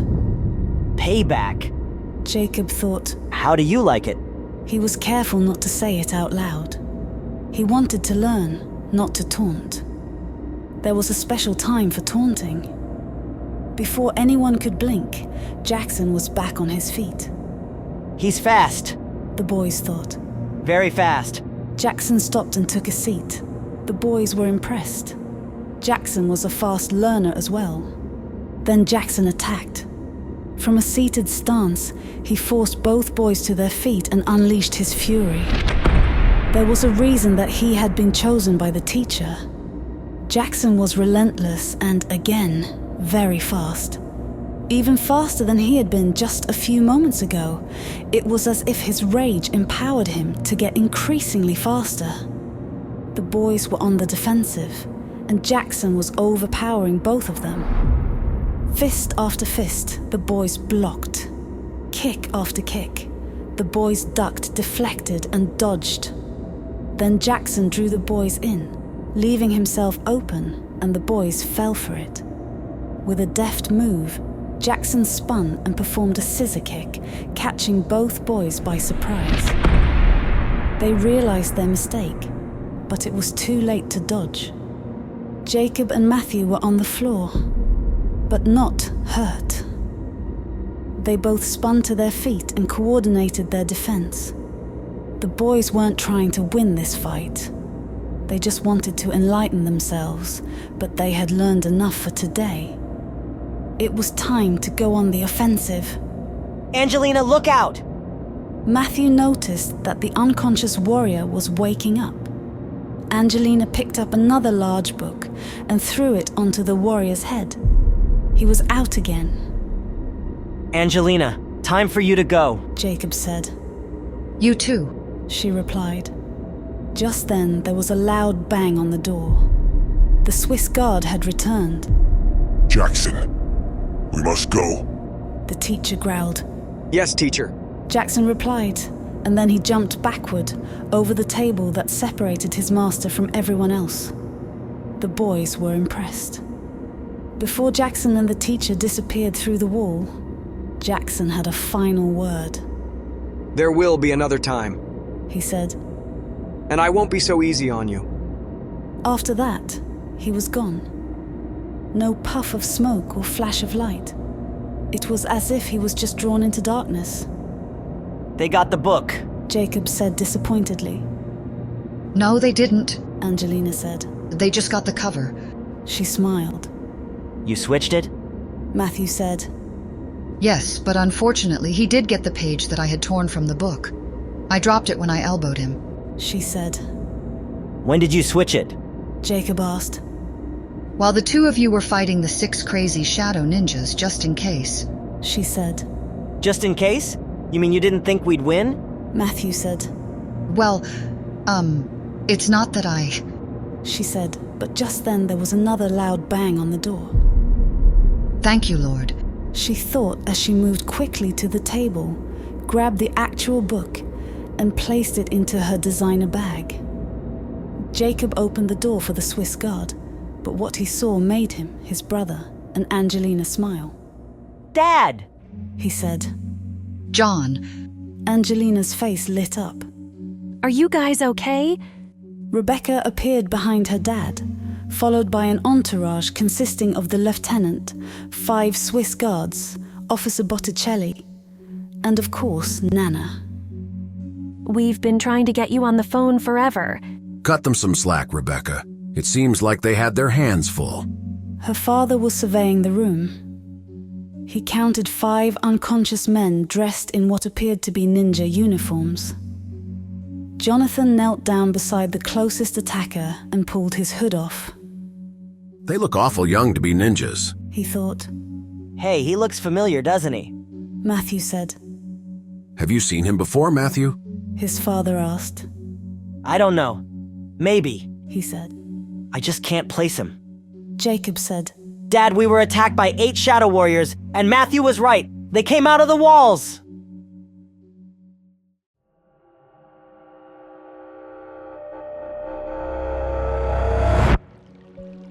Chapter 89. Location, Temple of Light. Time, 7 years after abduction. Our Father, which art in heaven, hallowed be thy name. Thy kingdom come, thy will be done in earth, as it is in heaven. Give us this day our daily bread, and forgive us our debts, as we forgive our debtors. And lead us not into temptation, but deliver us from evil. For thine is the kingdom, and the power, and the glory, forever. Amen. Elizabeth and her mentor of 7 years knelt in prayer in the sanctuary. Munir continued.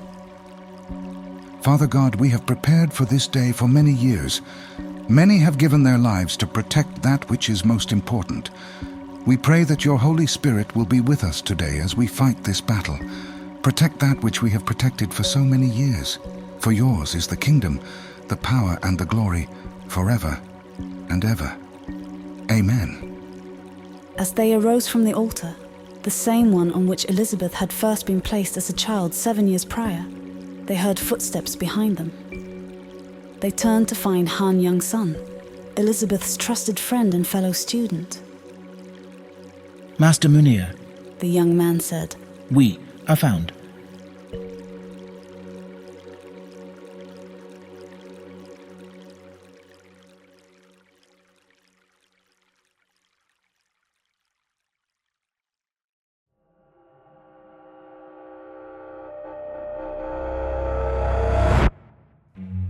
Chapter 90. Location: Archivio Segreto Vaticano. Time: 7 years after abduction.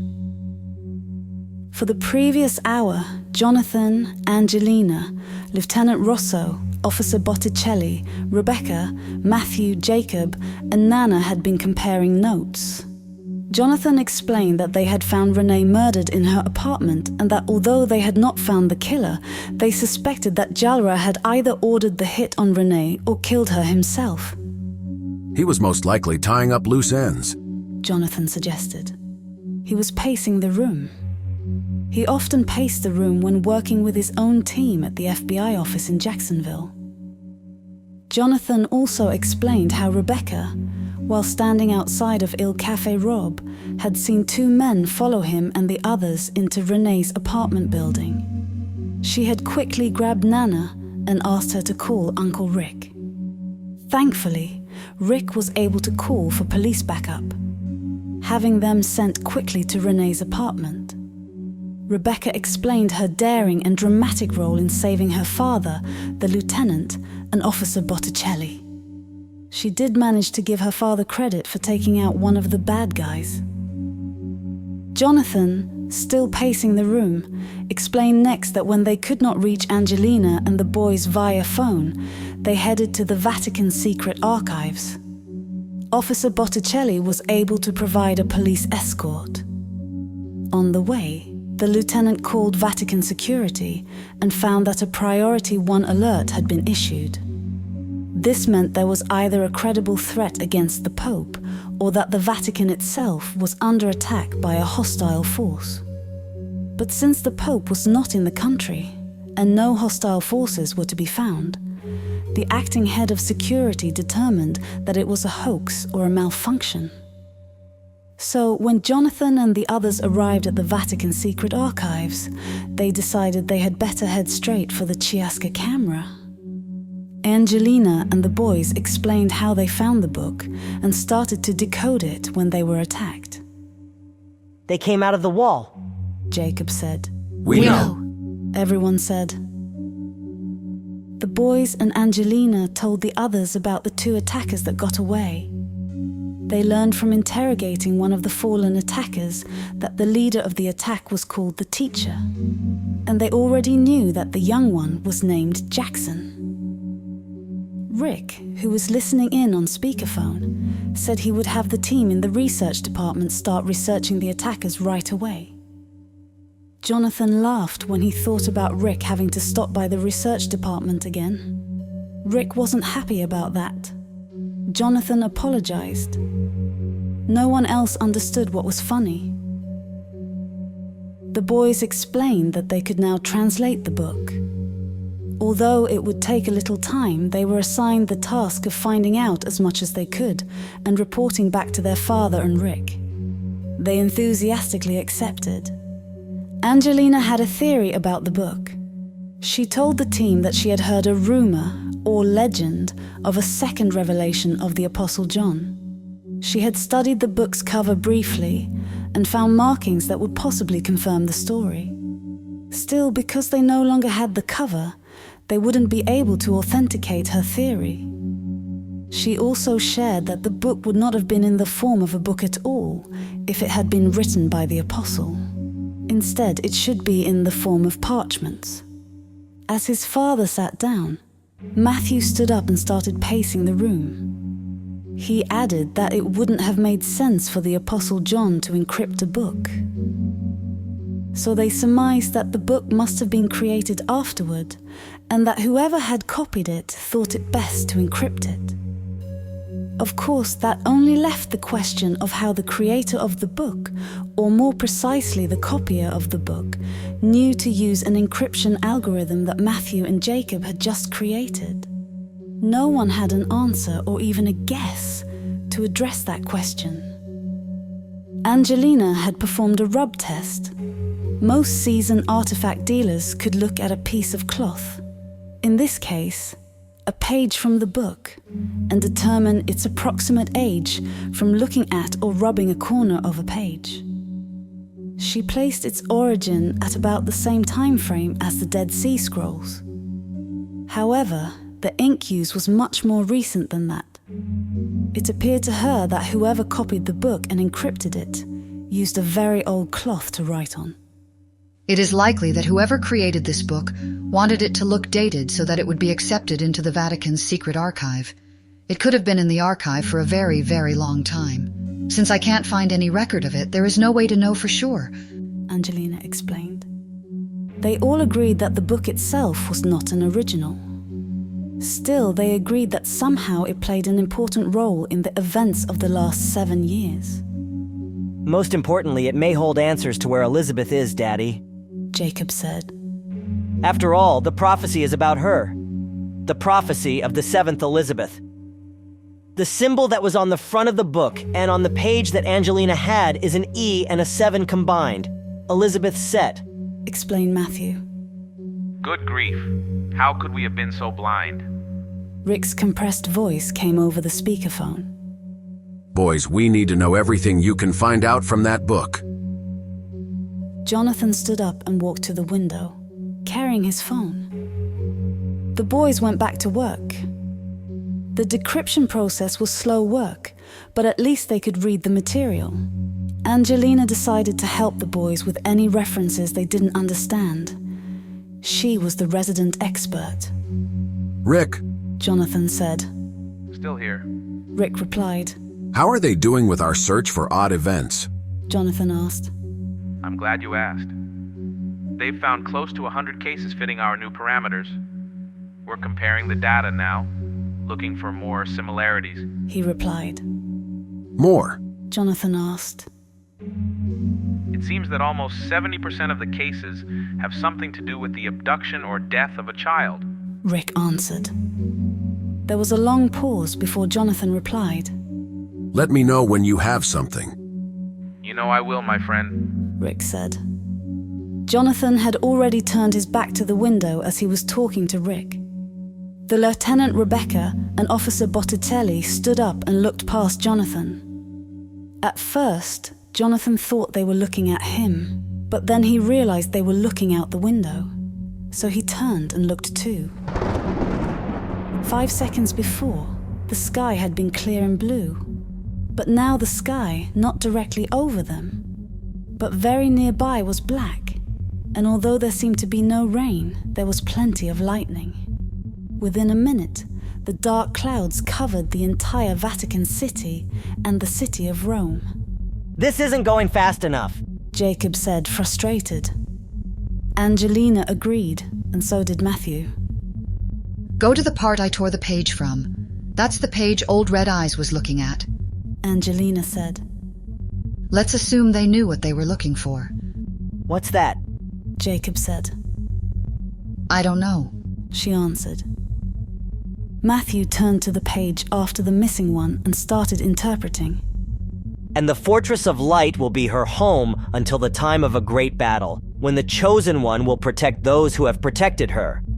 The Fortress of Light, Angelina said. Are you sure that doesn't say the Temple of Light? It could be. Yes, that makes sense too, Jacob said. Why? Lieutenant Rosso. There was a knock at the door. You wanted to be informed of anything unusual in the city. The Swiss guard said. What is it? The lieutenant replied. A battle, sir. The Swiss guard said. He likely would have kept going, but when he announced that there was a battle, Everyone in the room turned at once to look at him. He cleared his throat and added, "There are reports of a battle between a group of people dressed in black and a group of people dressed in white not too far from here." Oh, now that has us written all over it. Rick said, still on the line. Where is the battle taking place? The lieutenant asked. Rebecca added her own commentary. Let me guess, the Temple of Light? The guard seemed taken aback. Yes. He answered slowly, still not sure why everyone was staring at him.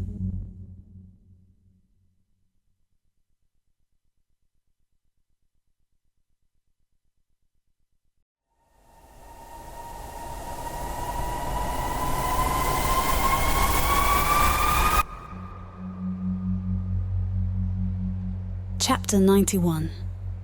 Location: Ephesus.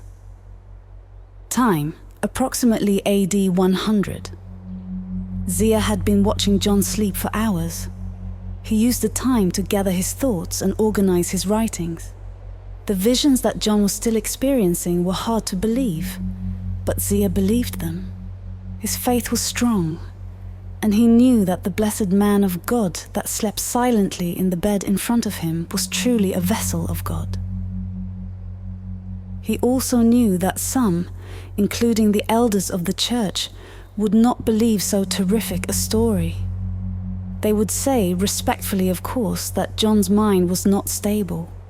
Out of their love for him, they would try to hide the apostle's revelation. Others would say Zia created the whole story. So he knew that when the time came, he would have to hide everything that he had written until the time was right. The apostle awoke, screaming out, "And when the light is breached by the shadows of darkness, the walls will cry out, and the chosen one will be revealed." Zia was startled. He ran to John's side and gently lowered him back to his pillow. And just like that, John was once again asleep. Zia retrieved his quill and parchment and wrote what John had just exclaimed.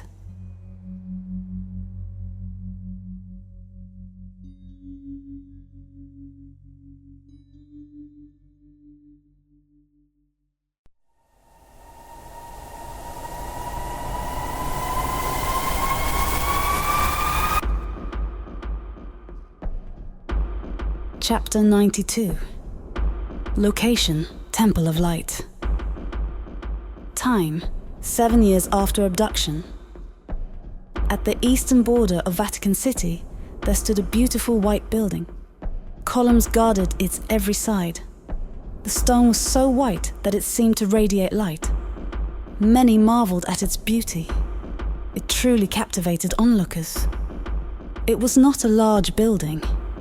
In fact, it was relatively small and inconspicuous. It was not on any of the tourist stops or written about in any books. The Temple of Light sat at the center of a section of land that was approximately 5 acres. The grass surrounding it was a rich, fertile green, always meticulously manicured. But today, it was hard to see the grass, as an army of dark warriors was encamped around the temple. The home of the Chosen One was now only feet away. On the eastern side of the temple, several men stood elevated above the rest of the army, as if they were generals surveying the battlefield. Among these generals was Elgin Sin, a ruthless, high-ranking member of the syndicate. He was a man without a conscience. When Elgin Sin spoke, his voice evoked fear. "How much longer?" he asked his assistant. His assistant and operations manager was a short man by the name of Jarrod. Any moment now, sir. The information decrypted by the cryptologist was accurate. We are confident that victory is at hand. Jarrod replied. Jarrod's voice did not evoke fear from men, but often his words did. It was assumed they were always directly from the leaders of the syndicate. Beside these men stood a tall and broad-shouldered man called the Teacher. No living man had seen him with his leather mask or hat completely off. but it was said that he worked for the Evil One himself. The teacher ran the camps where the Dark Warriors were trained, or perhaps conjured was a better description. Rumors were that he only trained 15 or 20 at most, though some said it was as many as 50.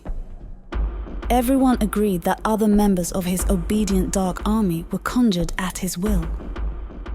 Based on the size of the army of Dark Warriors standing in front of them, one could only believe that he trained or conjured a lot more than 50. The teacher always took interest in one student, and that student stood beside him today. Jackson was trained to kill at his master's will. I'm not sure why the CEO chose to send me to this... Elgin paused as he searched for the correct word. This cursed battle. He rolled his eyes and continued. I do not believe in all of this hocus-pocus and prophecy nonsense. What a waste of resources, he concluded. Elgin did not like his assignment, and he did not like the teacher.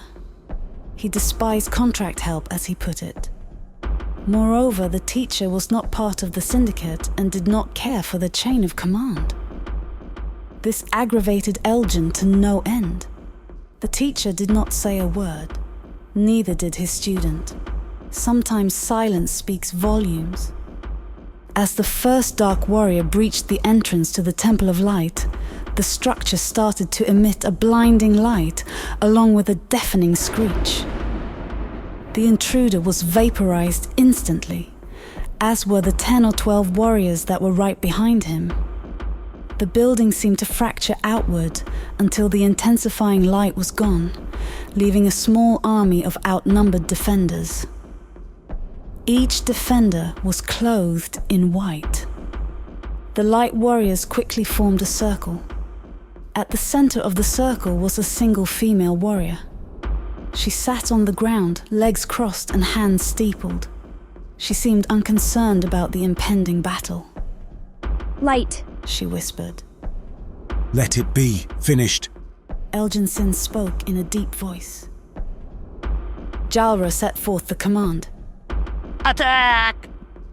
A great roar came from the Dark Warriors as they set into motion a brute force attack against the circle of Light Warriors. Elizabeth wanted to rise to her feet but did not. Instead, she remained where she was and observed. Munir had given her instructions to stay in the circle until the time was right. When she asked how she would know, he told her, You will know. The Light Warriors were dressed in several variations of white ninja outfits, some with hoods, others without. Some had white boots with straps, others did not have straps. Despite the slight variations, they were as one when it came to having faith in their abilities that had been blessed by God. The Light Warriors did not show fear as the overwhelming numbers of the Dark Army came toward them. All at once, the members of the Light Army lifted their right legs and planted their feet in the ground while spinning in a reverse kick. Each foot found a target, and with one shot, devastated their opponents. Many of the downed Dark Warriors would never rise again. But Elizabeth noticed that there was nothing inside of some of the fallen enemies, as if they were already dead or unreal. She couldn't tell which yet. She watched as each of the Light Warriors broke formation at Munir's command. Although their skill levels were different, each of the Light Warriors was very fast. She knew this to be true from her own experiences. She had fought them all. She admired the elders' fighting styles. They were efficient. Take the enemy down for good and move on. The younger warriors were more about finesse. Han Young-sun was more style than efficiency. But so far, he had taken out as many enemies as the elders. Munir took out 2 of the soulless Dark Warriors with a forward thrust that sent one warrior into another. The blow had so much force that if another 10 opponents had been behind these 2, each would have been killed instantly. He was sending a message to the generals to the effect of, Keep them coming, and we'll keep sending them back. a group of dark warriors attacked simultaneously to Elizabeth's rear. The light warrior they attacked was caught off guard. As he attempted to sweep his opponent's legs, they piled on him and knocked him down hard. Elizabeth went into action. Although she was 25 feet away from his position, she closed the distance in what seemed to be a fraction of a second. From a distance, the generals could see 5 dark warriors sailing into the air as Elizabeth, with the slightest touch, sent them on their way. She extended her hand to her fellow warrior and helped him to his feet. His arm was broken, but he still wanted to fight. No, she said. Join me in the circle. We're doing fine. The man nodded and smiled. Then he replied, Yes, we are. In the midst of chaos, she walked him to the center of the circle, where he took a seat. As she looked around, she saw some of the light warriors starting to become tired from the endless numbers of attackers. Mona and the best of the light warriors were picking up the slack for the others. Han took out 2 more dark warriors while flawlessly executing a backflip. But Elizabeth could tell that even he was becoming tired. But it wasn't time yet. She still needed to determine the enemy's secondary attack plan. Muna sent another message to the generals. Actually, he sent 2 in the form of broken soulless shells. Wow, Elizabeth thought. He got some distance on that one. And then she noticed them. There was a group of dark warriors assembled close to the generals. They hadn't moved forward, but they were moving. She had found them, the controllers. Now? She said, turning to the elder who was sitting beside her. It's my turn. Elizabeth ran as fast as she could, closing the now 30-foot gap in under a few seconds. As she reached the battle line, she launched herself into the air. One of the elders felt her presence overhead, and without looking, tossed his staff up into the air. Elizabeth grabbed it as she completely cleared the battle line and executed a full body roll. She extended the staff, and as she landed 1 foot forward of the other in a semi-crouched position, she kept the staff's momentum going. She used it to clear out every dark warrior within her radius. From a distance, Jackson was impressed. Even he could not clear that distance, he thought. She is fast, smart, and powerful. She will be a worthy adversary. Elizabeth started clearing a path. She had to get to the controllers and shut them down. With each step, she used her fist or her feet to send 1 or more opponents into the air, or to break an arm or leg if she sensed a soul. She knew that some dark warriors were prisoners, stolen at a young age and forced into this life. She felt compelled to have mercy on them. But the others were demons, soulless creatures in black shrouds. For them, there would be no mercy. She put them down and moved on. She grabbed a dark warrior and dislocated his shoulder as she grabbed his wrist. Then, with a deft move, she kicked him in his armpit. The dark warrior cried out as he hit the ground. She can tell. Jackson thought. She can feel them all. Elizabeth executed a backflip and caught one of her attackers under the chin, lifting him several feet into the air. She landed gracefully and started to help him get to the ground faster.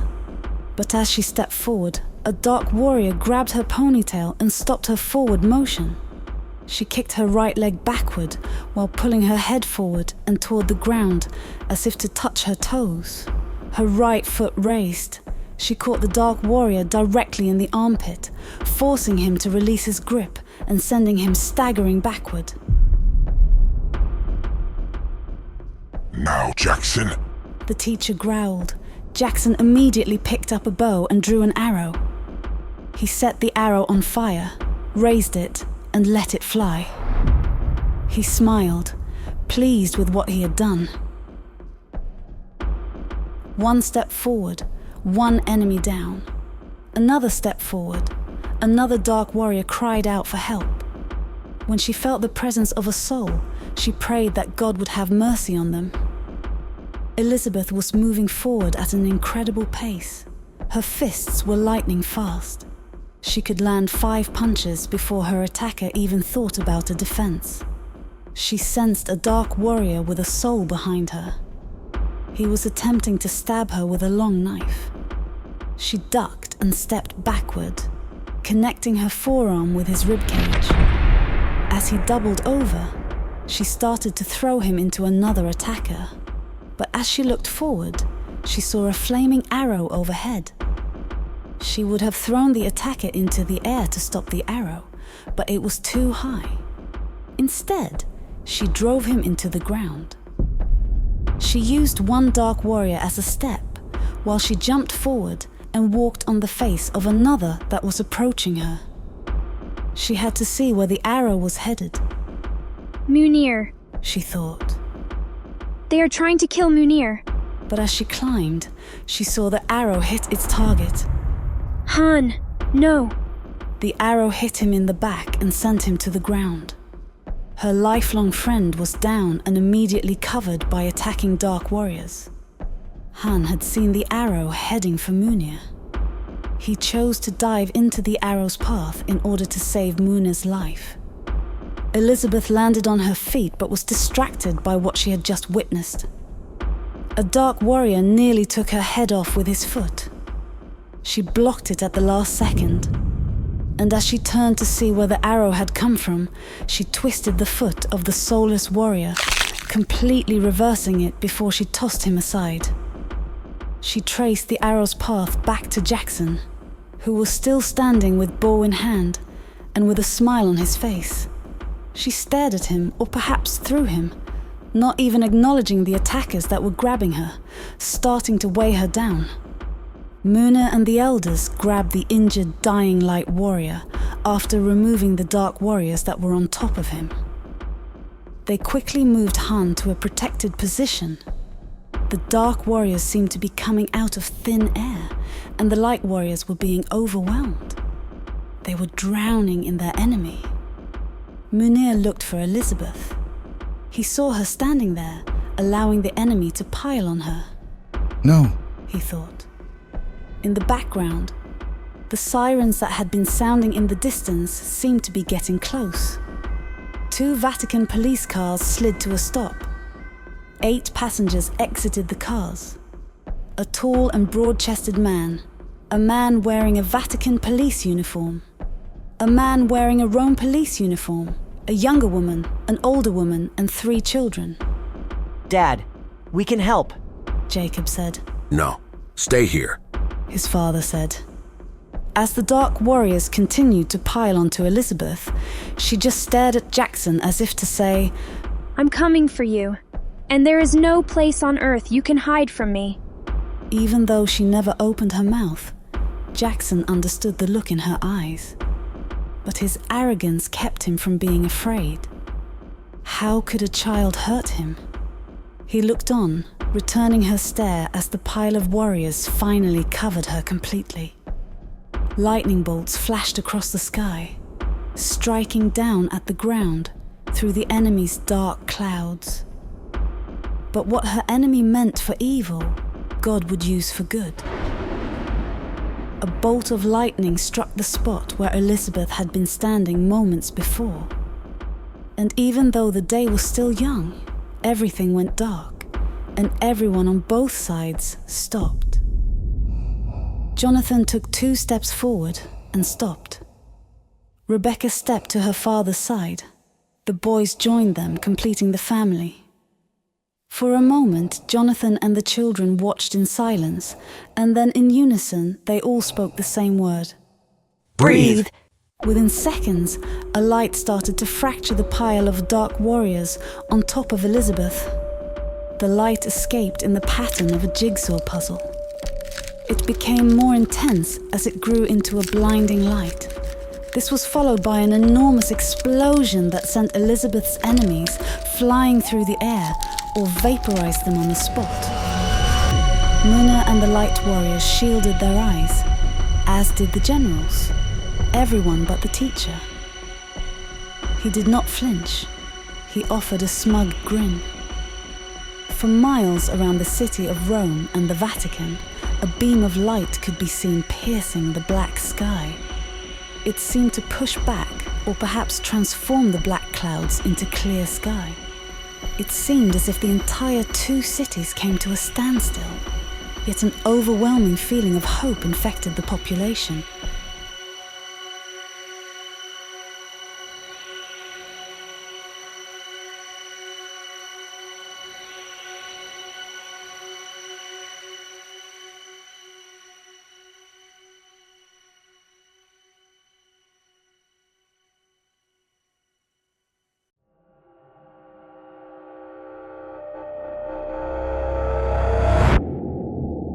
Chapter 93. Location, space. Time, 7 years after abduction.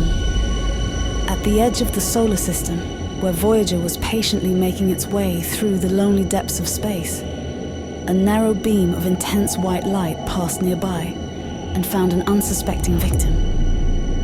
A black spacecraft, larger than the largest aircraft carrier in the US fleets, became prey to the beam of light. The pitch-black, stone-like metal gave way as if it were paper when the beam tore through the aft portion of the port side of the ship. The light grazed the engine, causing enough damage and intense energy fluctuations to force the Demon crew to power it down. As quickly as the beam had arrived, it departed in search of a planet 700 light-years away. But the beam would reach its destination in just under 7 Earth years, a time frame thought to be impossible for such a journey.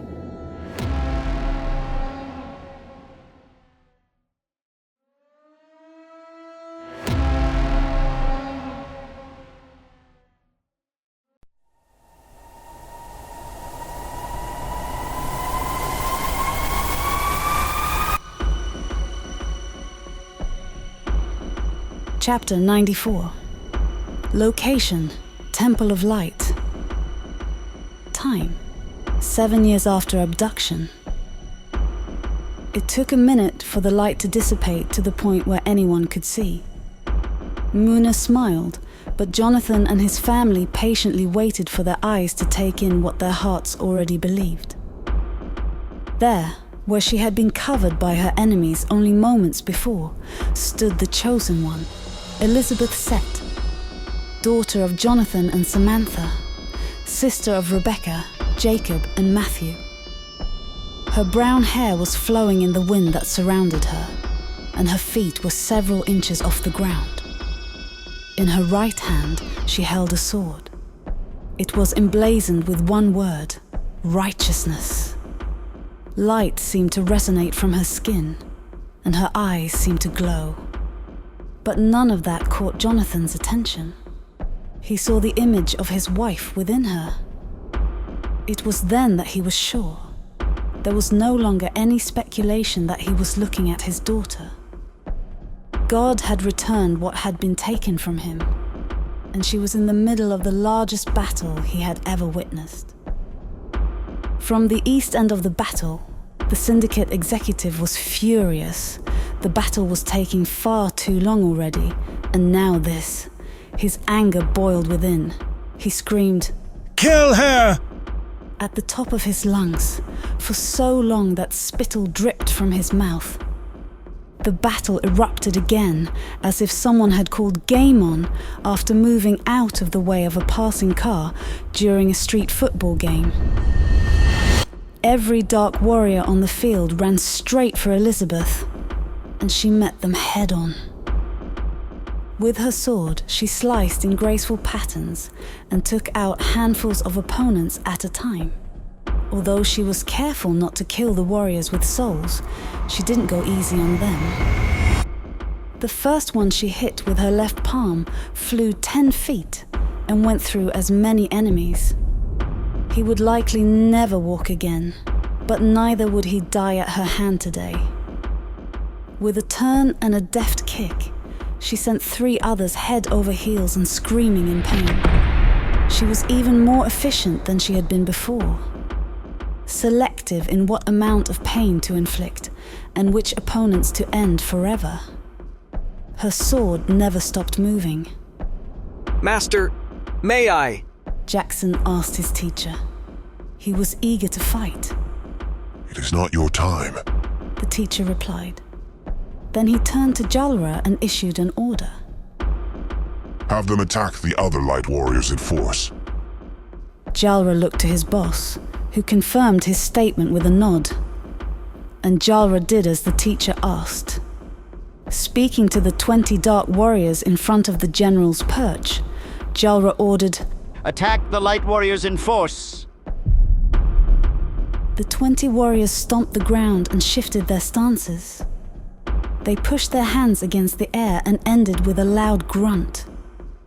Although Jarrod thought it strange, it was effective. At once, every dark warrior turned and attacked the tightened circle of light warriors who were trying to protect and attend to their wounded. Elizabeth had seen and heard the command. She understood what the enemy was doing. They assumed that her love for her friends would weaken her and turn the odds in their favor. No, she whispered. No more. Elizabeth turned to face the 20 and the 4. She planted her left foot, twisting it into the ground as if making a permanent stand. Her hands moved gracefully, making motions as if she were unlocking an ancient puzzle box. She moved her arms to her sides and placed her feet together, standing tall. Then she brought her arms straight out to her sides, her hands forming points at the ends like an eagle's wings. Like a bird protecting her young, she stretched her arms in front of her, touching the tips of her fingers together. As the multitude of never-ending dark warriors reached the light warriors, they jumped simultaneously, weapons drawn, prepared to give their soulless lives in order to allow the next warrior to bring a death blow. But as they reached their pinnacle, they were repelled into the air. Not one breached the barrier. Dad, did you see that? Jacob asked. Jonathan was speechless. Did she do that? Matthew asked. Rebecca, who was concentrating so hard she could not blink, softly recited a verse from Psalm 91. He shall cover thee with his feathers, and under his wings shalt thou trust. They heard Nana behind them saying, Glory be to God. She fell to her knees and began to worship the Lord. They had all seen the faint outline of 2 giant wings that appeared out of nowhere to protect the light warriors. As Nana started worshipping aloud, others around her, including the police, the Swiss Guard, and various bystanders, fell to their knees and worshipped El Shaddai, the Lord God Almighty. The air around Elizabeth began to circle as if in a tornado, and the winds blew strongly in the area. She placed her right foot in front of her, and her hands faced forward as her arms moved behind her. As she slowly moved her hands, it seemed like she was grabbing and moving something heavy. Suddenly, bodies of enemy warriors started moving as if they were being swept into a pile. First from behind the dome that protected Munir and the other light warriors, and then from the sides. The black-suited bodies piled upon each other, many kicking, trying to stand or get out of the way, and some trying to jump over the invisible wall or hand that was carrying them away. It took all the strength Elizabeth could muster, but she continued to move her hands forward, and as she did, the unseen hands came forward. For the few with souls that managed to escape or climb over the wall, she let them go. But the soulless demons did not have a chance as she kept moving them forward. Lord, give me strength, she screamed, her face contorted from the strain upon her arms. Then, with one final burst of strength, she clapped her hands together as hard as she could. A thunderous clap was heard, even from great distances. Even Muni was in awe. He had not known that she would possess this much power, but he was glad she did. She had just saved their lives. God was with her. The soulless dark warriors were no more. The remaining ones with souls were incapacitated and scattered throughout the battlefield. She had made sure that they would not be able to leave. This way, the light warriors would capture them and give them the chance to accept Christ as their savior and repent for their sins. All that remained now were the controllers, the elite dark warriors. It was their wills that controlled the demons, or maybe directed is a better word to describe it. The teacher moved Jarrod out of his way and stepped up to the syndicate executive. Do you believe now? The teacher asked softly but forcefully. Elgin Sin wisely did not reply. Tell your leaders that the Destroyer cometh. Be prepared to carry out his will. This is just the beginning. The time of the Dark Warrior is no more. The time of the Shadow Warrior has come. The Dark Warriors were under your control, but the Shadow Warriors are under my master's control through me. You have failed. I will not. As the teacher and his student turned and walked away, Elgin Sin noticed that his nose had a thin line of blood running down it. Elgin yelled at Jarrod. Why are they just standing there? Kill her! He said as he grabbed his handkerchief from his pocket and wiped the blood away. Kill her now! Jarrod calmly issued the order. He had no doubt that the lot of them would be dead in a very short time, elite or not. He surmised that if the teacher had no reason to stick around and see the ending of this battle, there was most certainly no reason that he and his boss should stay either. So he decided it was best to use the elite warriors as a distraction. As Jonathan started to move, his children and his new friends started after him. Even though he had seen what his daughter just did, his fatherly instincts had kicked in. He needed to save her from the remaining dark warriors. She was still outnumbered, and they were armed with sabers. Daddy, look! Matthew pointed toward the eastern end of the battlefield. That's Jackson. And that's the teacher, Jacob added. And isn't that Jarrod? They all said. It looks like they are leaving the show. Officer Botticelli said. Radio the local police and send them that way. If I were you, I'd issue a shoot-on-sight order. They play for keeps. Agent Set said. The officer ran back to his car and issued the order. Jonathan thought he recognized the man standing beside Jarrod, but he couldn't be sure. Besides, there was absolutely nothing that would make him leave this place right now. His eyes were fixed on Elizabeth. He had lost her once, and he would not lose her again. He saw the controllers make their move, and he started toward them at a fast pace. He had not even thought about the fact that his 3 children were right behind him. Maybe he thought about it subconsciously, but after what he had just seen, he knew he would need all the help he could get. So the 4 dragons moved with incredible speed toward the field of battle. Thinking that they wouldn't reach Elizabeth in time, Jonathan pulled his gun and opened fire as he ran. He hit 2 controllers in the head. The first went down, as did the second, but the second only rolled, and then was back on his feet. Even though he had not put them down permanently, Jonathan had accomplished his objective. 10 of the controllers were now headed for him.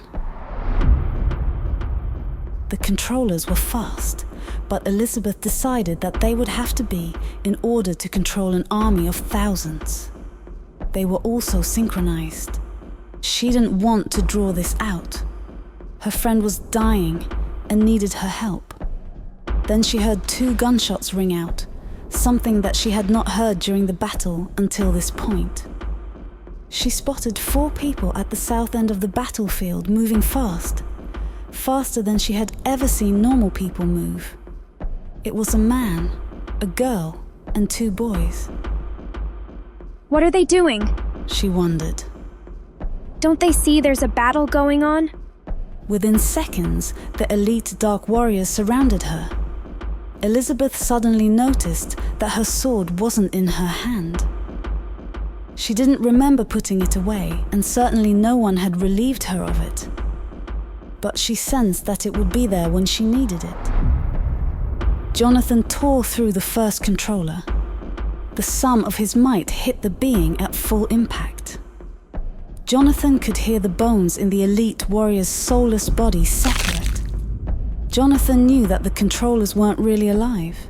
He had put it all together. They were the same as the assassin that had tried to take him out at the hotel.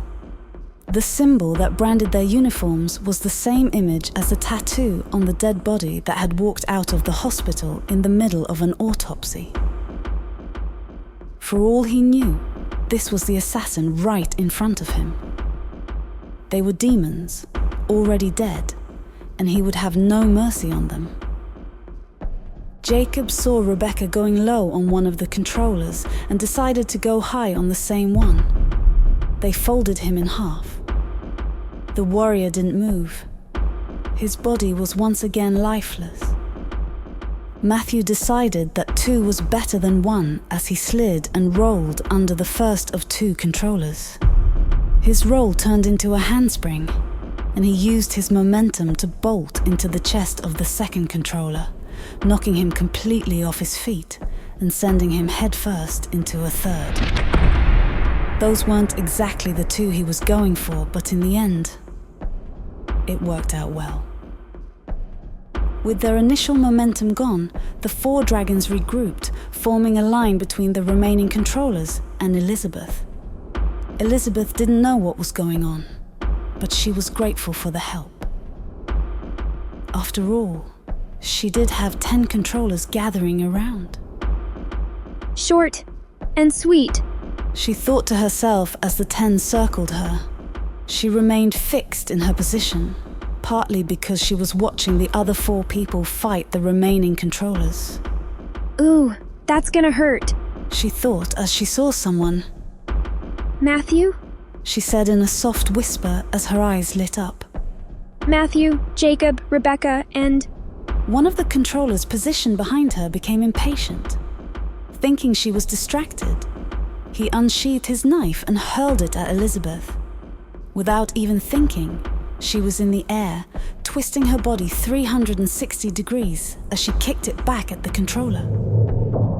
The knife caught him in the throat, and because he decided to die falling forward, she repeated the 360-degree motion, connecting with his torso and launching him out of the circle that the other controllers had so conveniently formed for her.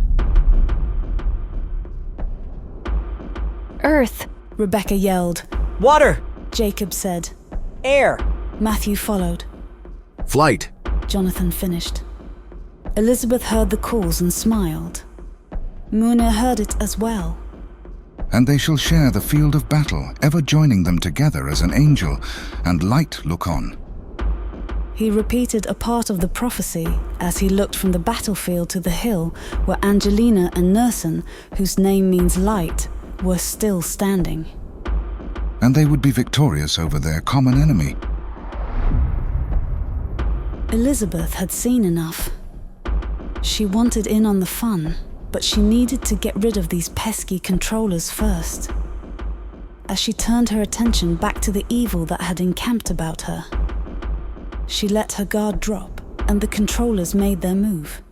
The 9 remaining elite, working as one, attacked all at once. They jumped into the air, sabers drawn, headed for the unarmed girl.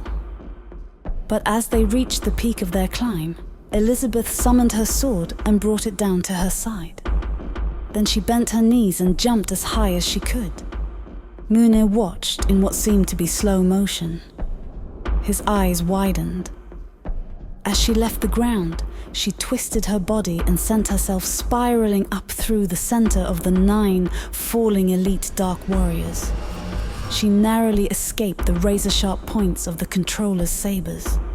And as her enemies came down, she brought her sword up.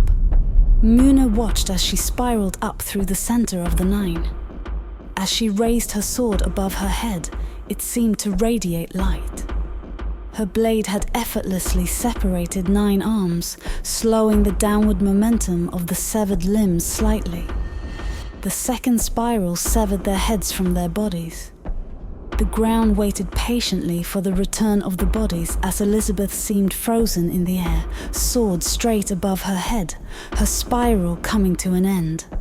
Lifeless bodies bounced hard onto the ground, followed by the arms with sabers still attached, and finally the heads, some of which were partial.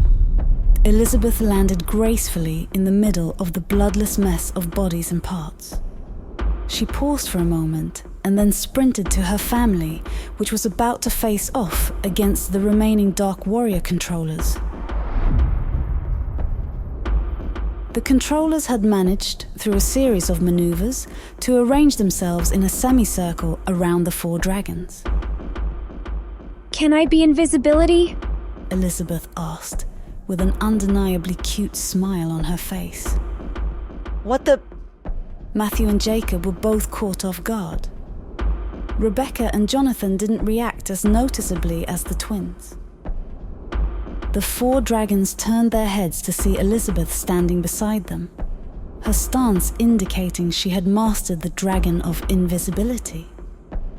The fact that she knew about it was mind-boggling, but the fact that she had managed to appear next to them without any of them noticing was even more extraordinary. Even though everyone wanted to know how this was possible, it seemed to be the least of their concerns at the moment. Weren't you just fighting? Jacob said as he, Rebecca, and Matthew turned to see where Elizabeth had just come from. Did you... started Rebecca. Matthew finished the question. Do that? Jonathan couldn't take his eyes off of her.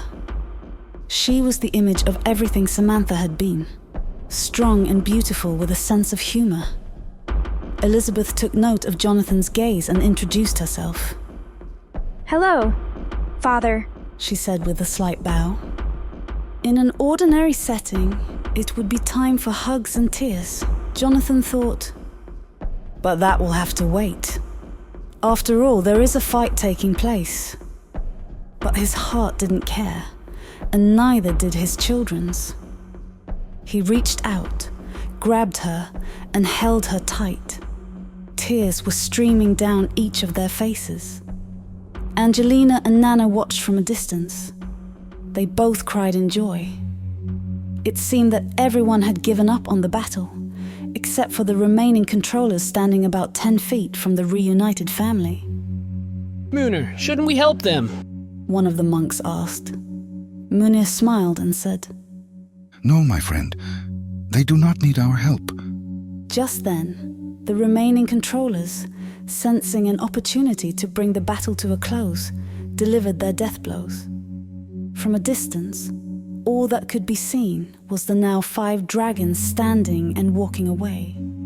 On closer examination, one could see several lumps lying on the ground, not moving.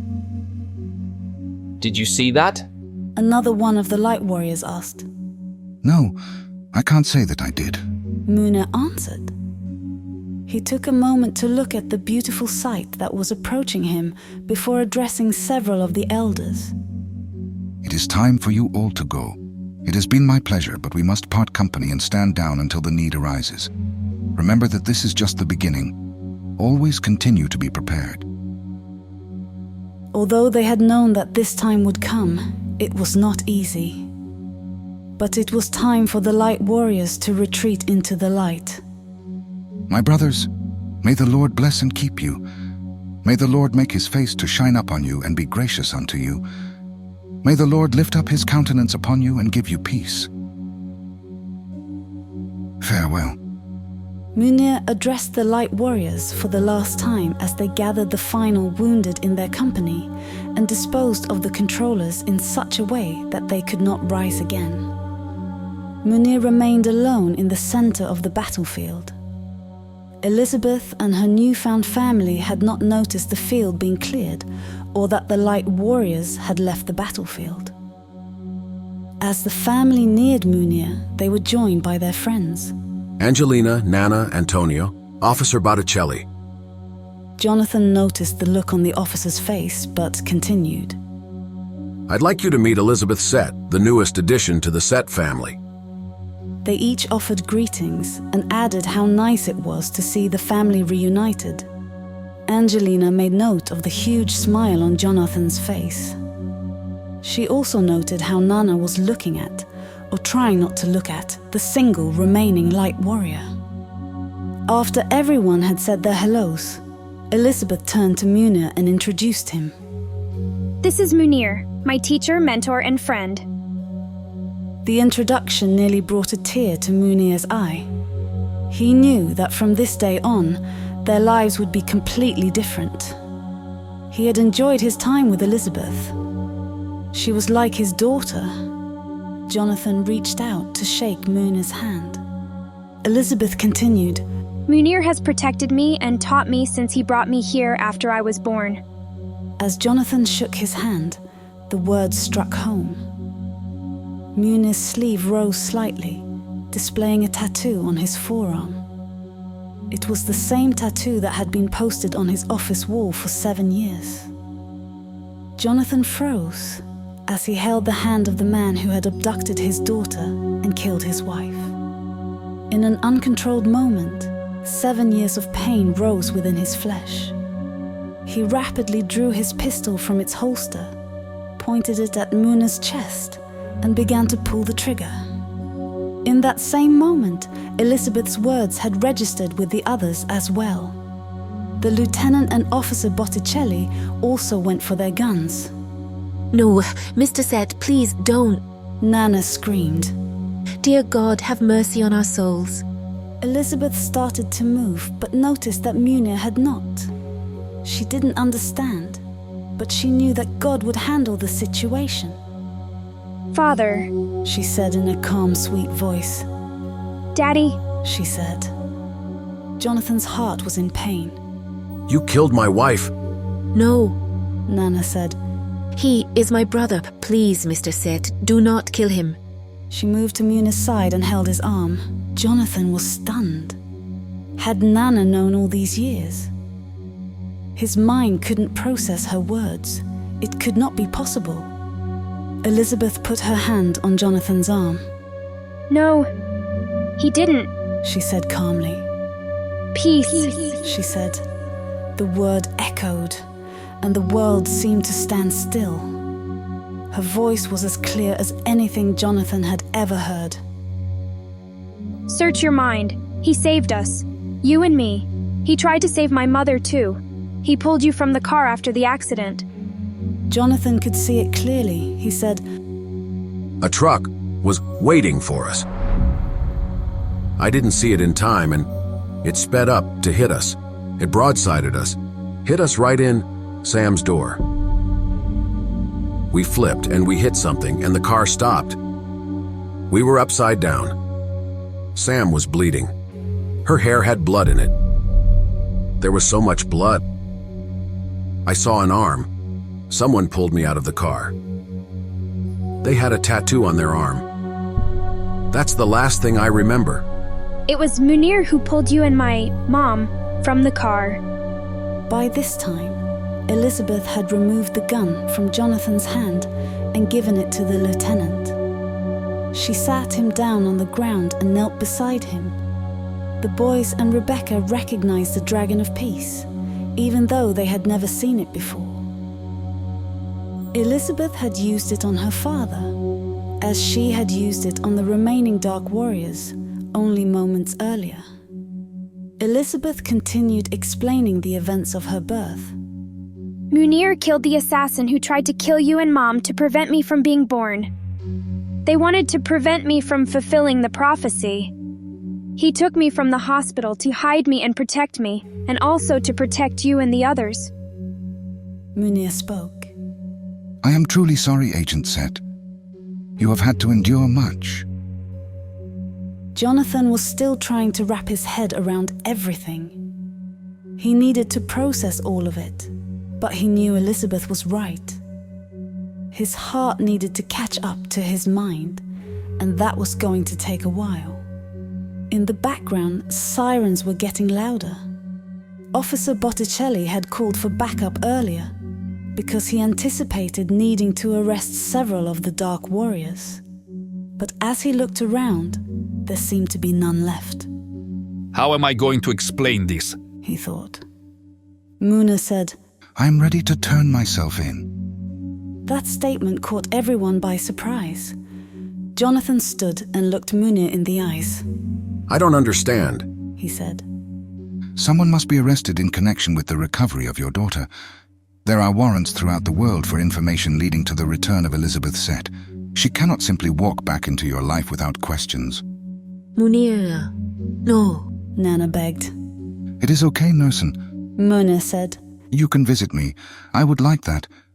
He held her close. All this time, Nana, Rebecca said quietly. You knew about Elizabeth? Rebecca had tears in her eyes. I knew that she was safe, Nana replied. Muna interjected. But she was forbidden from knowing anything about the whereabouts of Elizabeth. We did not want to endanger any of you, he said, as he held his sister in his arms. Ever since the prophecy was written, our family was charged with protecting your family in any way possible. We have protected your bloodline for many, many years. Muna closed his eyes and quoted the prophecy, saying, Until the chosen one is discovered, light will always be with her family. Jonathan and the others did not know what to say. It was all so overwhelming. The local police and others were arriving on the hill. Arrest him, Jonathan said. Everyone turned and looked at Jonathan. What? Several voices said. Arrest him now, Jonathan repeated. Officer Botticelli started toward Munir, but Jonathan stopped him. Not you. Lieutenant, I believe we are currently located within Vatican City. Perhaps you could do the honors? Jonathan said. We'll have to sort this out in the future.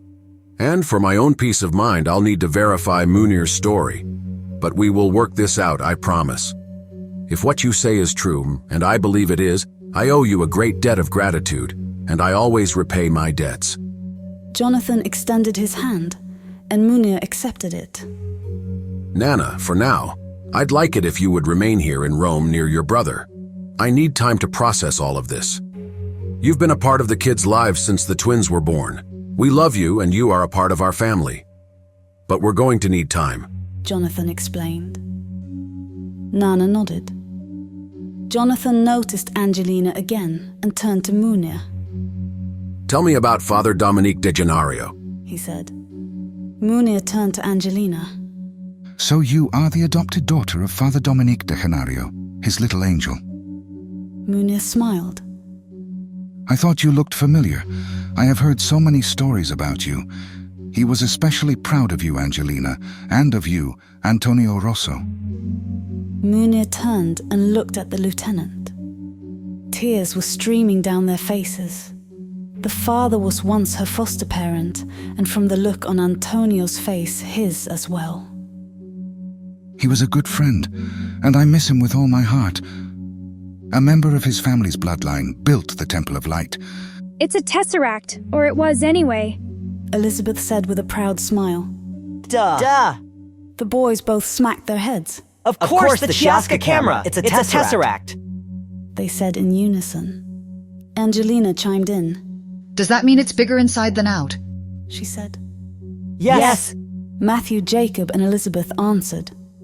Jinx, you owe me a Coke, Elizabeth said. Oh, man. The boys said in unison. Jinx, you owe me a Coke, Matthew said. Aw, man, Jacob said. Do you see what I'm going to have to put up with? Rebecca said.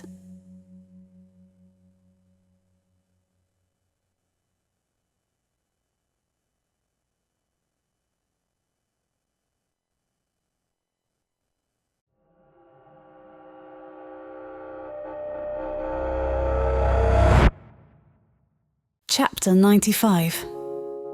Location, Rome International Airport. Time, reunited 2 days. I guess this is goodbye. For now. Jonathan held Angelina's hand. Over the last few days, the two had made time to get to know each other.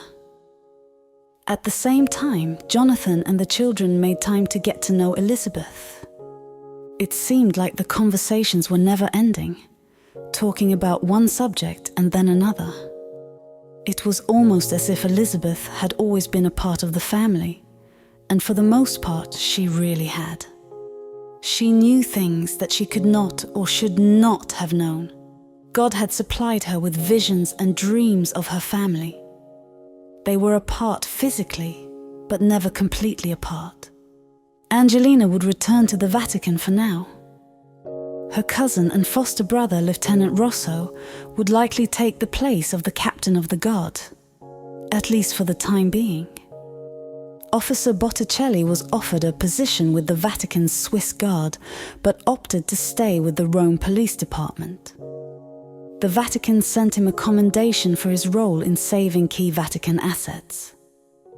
Officer Botticelli reported that the body of the cryptologist was found in a hotel room. The cause of death was listed as suicide. The lieutenant arranged for Munir to be held in a secret Vatican holding facility. Munir asked to be placed in cell number Sete, and the acting captain was more than willing to oblige. For the time being, he was only allowed one visitor, his sister, Nursen. Munir had revealed to the lieutenant that she had been the light of his childhood. Antonio thought it was the least that he could do under the circumstances. As the children made their way to the security checkpoint, Rebecca noticed a woman dressed in a beautiful white outfit looking at her with a great smile. Her hair was long and flowing, and she seemed to radiate light. Nana, Rebecca said as she ran to her. Nana! Said the boys, following Rebecca. They almost knocked her over as they wrapped their arms around her. Elizabeth remained at Jonathan's side as they walked toward Nana. Elizabeth, Nana said, you are just as beautiful as your mother. Tears streamed down her cheeks. You are all so beautiful and handsome. We love you, Nana. The boy said, followed by Rebecca, who had tears in her eyes as well. Nana, I wanted to apologize for my actions the other day. Jonathan said in a soft, sincere voice. I know that everything that happened has been to protect my family from great evil. You have been one of the most valuable parts of my life, and I thank God for you being there for my children and for me. Thank you, Mr. Set. Your family means the world to me, she said. Nana, are you coming home with us? Rebecca asked with a hope-filled smile. No, she replied. I must stay here, sweet Rebecca. There is much for me to do, and I must tend to my brother as well. She knelt down beside the children. It has been so very long since I have spent time with him. We have a lot of catching up to do. Will you return to the temple? Elizabeth asked. Yes, Elizabeth, I will, she replied. Will you tell my friend Han that I hope he's feeling better? Elizabeth said. Yes, of course I will, but I happen to know that he is doing just fine. The healers took care of him immediately. But I will tell him you asked about him, Nana said, standing to her feet. We'd better get going or we'll miss our flight, Jonathan announced. After final goodbyes, as Angelina and Nana stood with tears in their eyes, Jonathan, Rebecca, Matthew, Jacob, and Elizabeth went through the security line and eventually disappeared out of sight.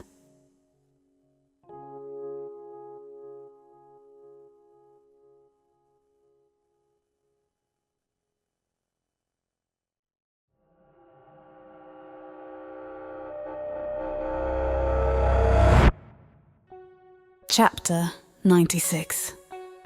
Location, Vatican Secure Holding Facility. Time, 2 days after the battle at the Temple of Light. Close number 7. The guard yelled back to the gatekeeper. He had just escorted Munir from the dining facility back to his cell. See you in the morning, 316. The guard said. The guards had been ordered to make sure that Munir was treated with respect and isolated from others. Munir knew that he would be here for a very long time, a perfect number of years.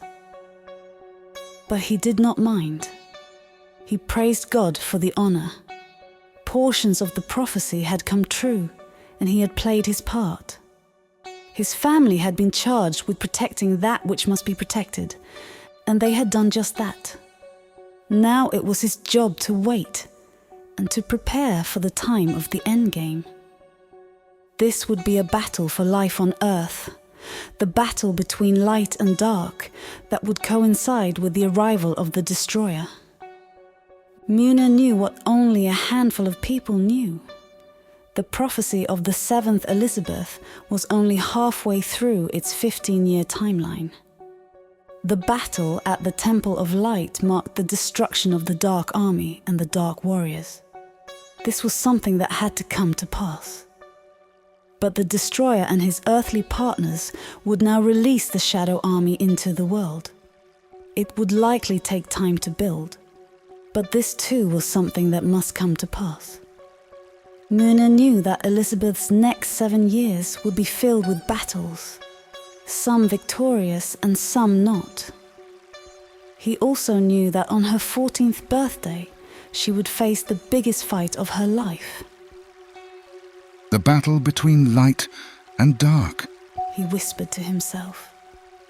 But he was confident in her training, in her gifts, and in her. He wished that he could be there to fight beside her, but that was not possible. It was not his destiny or his role in the prophecy.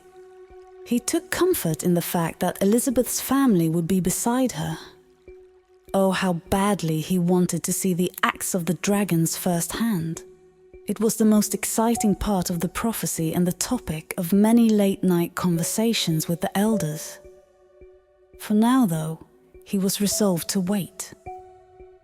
There was still a part of the prophecy that was unclear to everyone. Munir and the others had not yet been able to determine the meaning of the 15th year of the Chosen One's life. It was as if an entire year was missing. There is still much for me to do, Munir thought. He turned and faced the wall at the rear of the cell. Let there be light, he said, and as he commanded, so it was done. The space in front of the wall at the back of the cell opened, and he walked through it into the Temple of Light. See you in the morning, guards. Have a blessed night.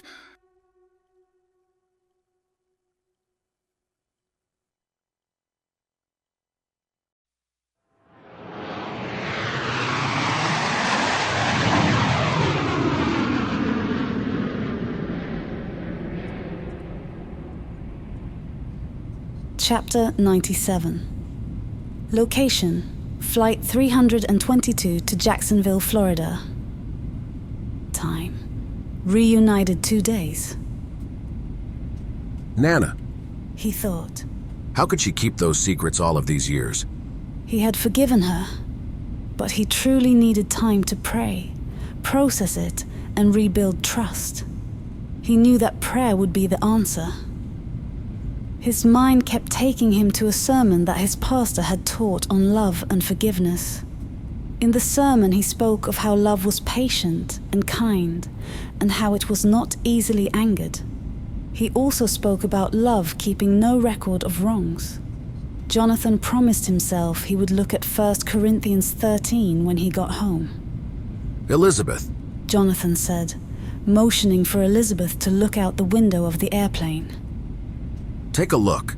It was raining as the plane climbed into the clouds just after takeoff. Jonathan could tell that Elizabeth was troubled. Even though she was back with her family, the only world she had ever known had just ceased to exist. He was also aware of the impact on his own life and the lives of the other children. It's just rain, Elizabeth replied as she leaned across her father. Even though this was the first flight she ever remembered being on, the events of the past week were still in her head, and she missed Muna. As the plane entered the dense grey clouds, Jonathan smiled and said, "No matter how cloudy things get, remember that the sun is still shining, and God has clear skies on the other side waiting just for you." Elizabeth looked again as the plane exited the clouds, revealing sunshine and clear skies as far as she could see. "Wow, it's beautiful," she said. Her face lit up, and it was the first real smile that Jonathan had seen from Elizabeth since she said goodbye to Muna. Look at God, they both said out loud. Elizabeth and Jonathan looked at each other, surprised that they had said the same thing out loud at the same time. They laughed. Jonathan looked across the aisle to find that the boys were already knocked out. They had been up all night and were very tired. Rebecca, on the other hand, was still awake. She had been listening to her father and sister. She smiled at her father and nodded to let him know that everything would be all right. With Nana no longer with them, Rebecca knew she'd have to step up to the plate.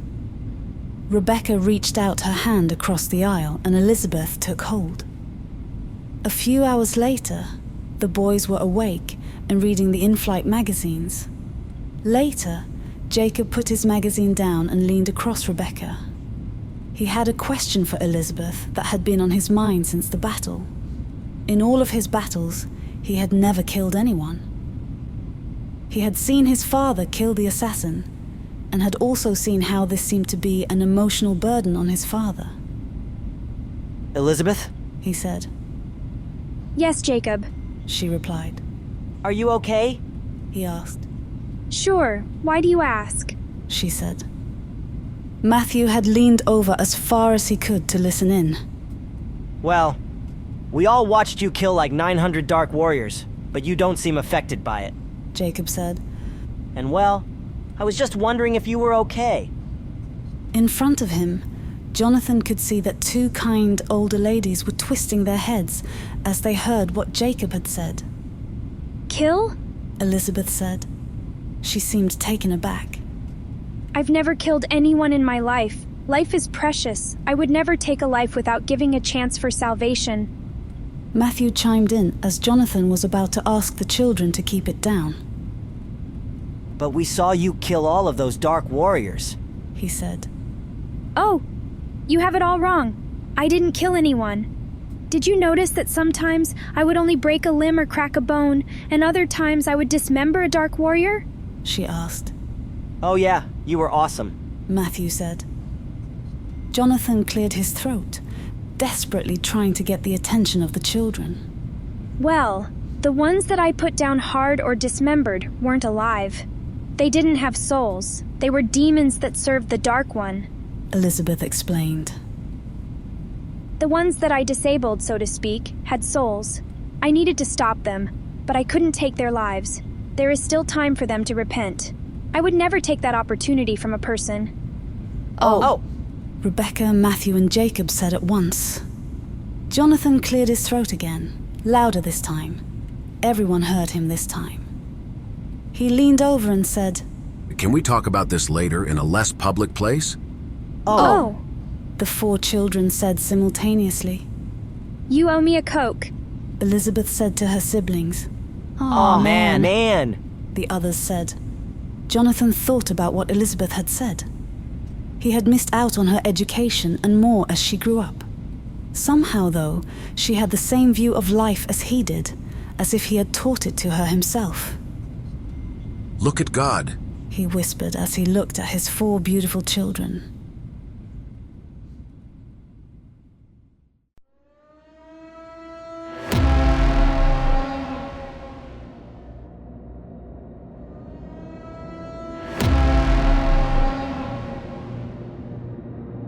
Chapter 98.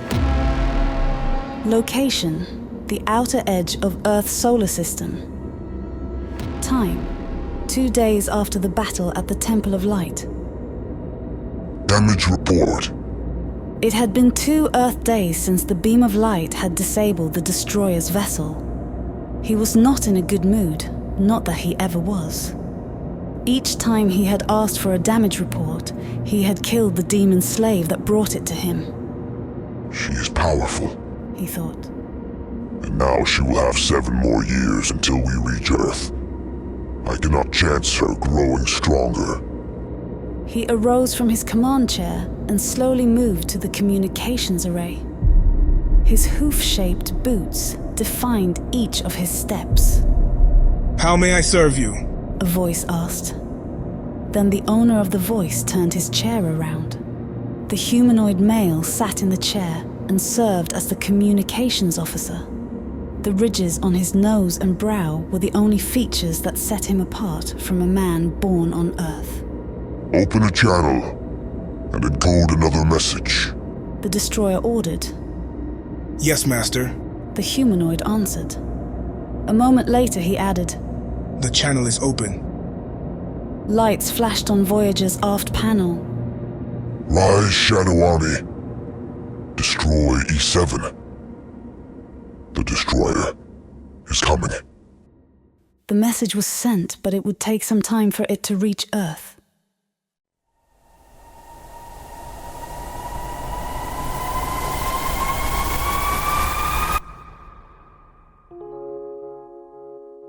Chapter 99. Location, Jacksonville, Florida. Time, reunited 2 days. The arrival at the airport was a media spectacle. FBI agent reunited with daughter after 7 long years, said the newspaper headlines. Most of the local television stations carried the arrival as their top story on the evening news. Fortunately, Rick managed to keep the event to a minimum. A brief statement, and then a short van ride to the Jacksonville FBI headquarters. Director Ralston asked for a debriefing, which Jonathan was more than happy to give. Rick handled the older children as usual, and Elizabeth accompanied Jonathan to the short debriefing. The director really just wanted to be brought up to speed, so that when the FBI headquarters in Washington asked, he would have some answers. The director thought he would leave most of the details out just to be on the safe side. After the debriefing and spending a short time with Rick, the family piled into their minivan and made their way toward home. Rebecca sat in the front, co-pilot to her father. Jonathan decided to stop at the convenience store for a few items, such as milk, cereal, and snacks. He figured they hit the grocery store tomorrow. After all, it was pretty late, and they had been traveling all day. As they pulled into the convenience store, Jonathan noticed a group of bikers giving a lady at the pump a hard time.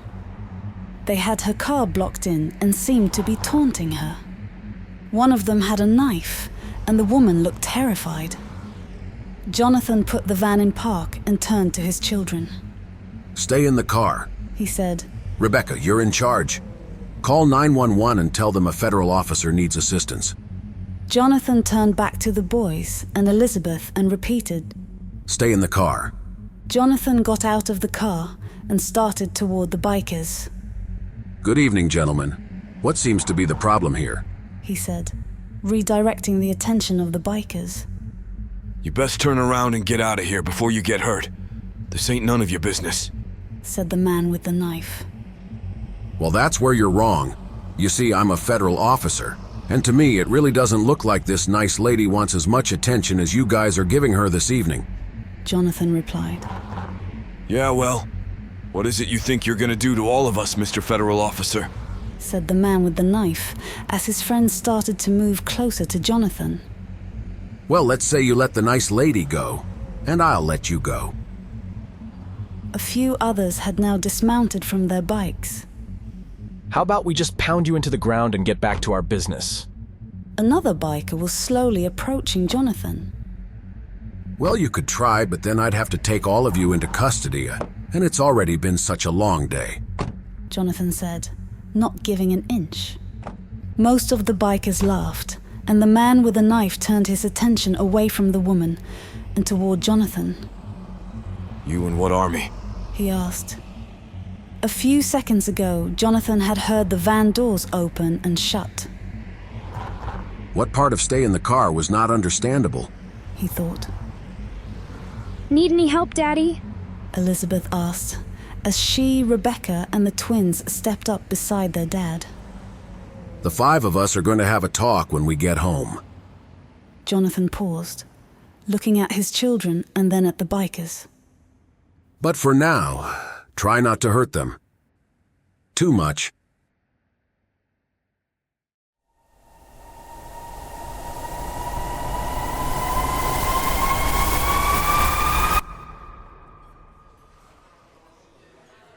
Elizabeth, age 15. Elizabeth Elikia, 15. Chapter 100. Location: Badlands National Park, South Dakota. Time: May 9th, 2014, 1 year after the battle between light and dark, age 15. At the Badlands National Park Tourist Center, Carl Evans ate an early supper. He sat at the window seat so that he could see the beautiful views that the Badlands had to offer. He had been a park ranger for about 18 years now. He had contemplated retirement a time or two, but after last year's events, he thought he might stay until his 20th year on the job, or longer. More coffee, Carl? Wee Sue asked, even though she had already started pouring it for him. Beautiful day, isn't it? Not a cloud in the sky. Before Carl could answer, a series of lightning bolts shot down from the cloudless sky. Each one lasted for about 5 seconds. It nearly caused Carl to jump out of his seat. Wee Sue spilled coffee all over the table and on Carl's uniform. What in the blue blazes was that? Carl said, not even noticing the hot coffee. As she slowly opened her eyes, Elizabeth found herself lying on her back, facing the evening sun. It was very bright. She was forced to squint even though she really needed to open her eyes. Her body was numb. She felt pain, but it was an odd pain. Where am I? She thought. She couldn't see anything near her, not just because of the sun, but because there were tall, thick green blades of grass surrounding her. She tried to sit up, but her body just didn't feel like it. So instead, she rolled onto her side and pushed herself up to her knees. As she straightened up, she could see a valley of green that stretched out in front of her for as far as the eye could see. The rolling hills all around her met with breathtaking peaks that seemed to rise out of nowhere. There was a large black rock sticking out of the ground next to her and an oak tree several feet away on the other side of the rock. Although she didn't sense any danger, she thought it best to get to her feet before the enemy could surprise her. The Crimson Sentinels were quick, efficient, and deadly. Where is everyone? She thought. The stone was engraved with the statement, and she went forth to save the world in the name of Jesus Christ. It stood silently, cool to the touch, and smooth like silk. The light from the evening sun was shining down from heaven, as if God was smiling down on the green valley below. It was silent. There was only the sound of the wind blowing against the giant oak tree that provided shade for the large stone during the day. Elizabeth managed to make it to her feet and used the large black stone to keep herself balanced. As she read the engraved words on the stone, a branch from the large oak that stood nearby reached down to brush against her hair as if to welcome her home. Earth, she said quietly. I'm back on Earth.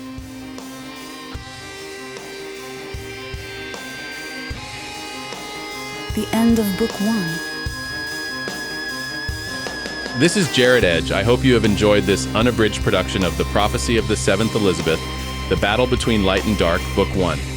This program was directed and produced by Jarrod L. Edge and is just one book in one series within the E7 universe of books. Many series, one universe. Dedicated to my loving family. All glory, honor, and praise be to God. While this book was copyrighted in 2013, this recorded production's copyright is 2024. Music composed, produced, and mastered by Jarrod L. Edge. All rights reserved. Find out more about the E7 universe of books at our website at e7universe.com.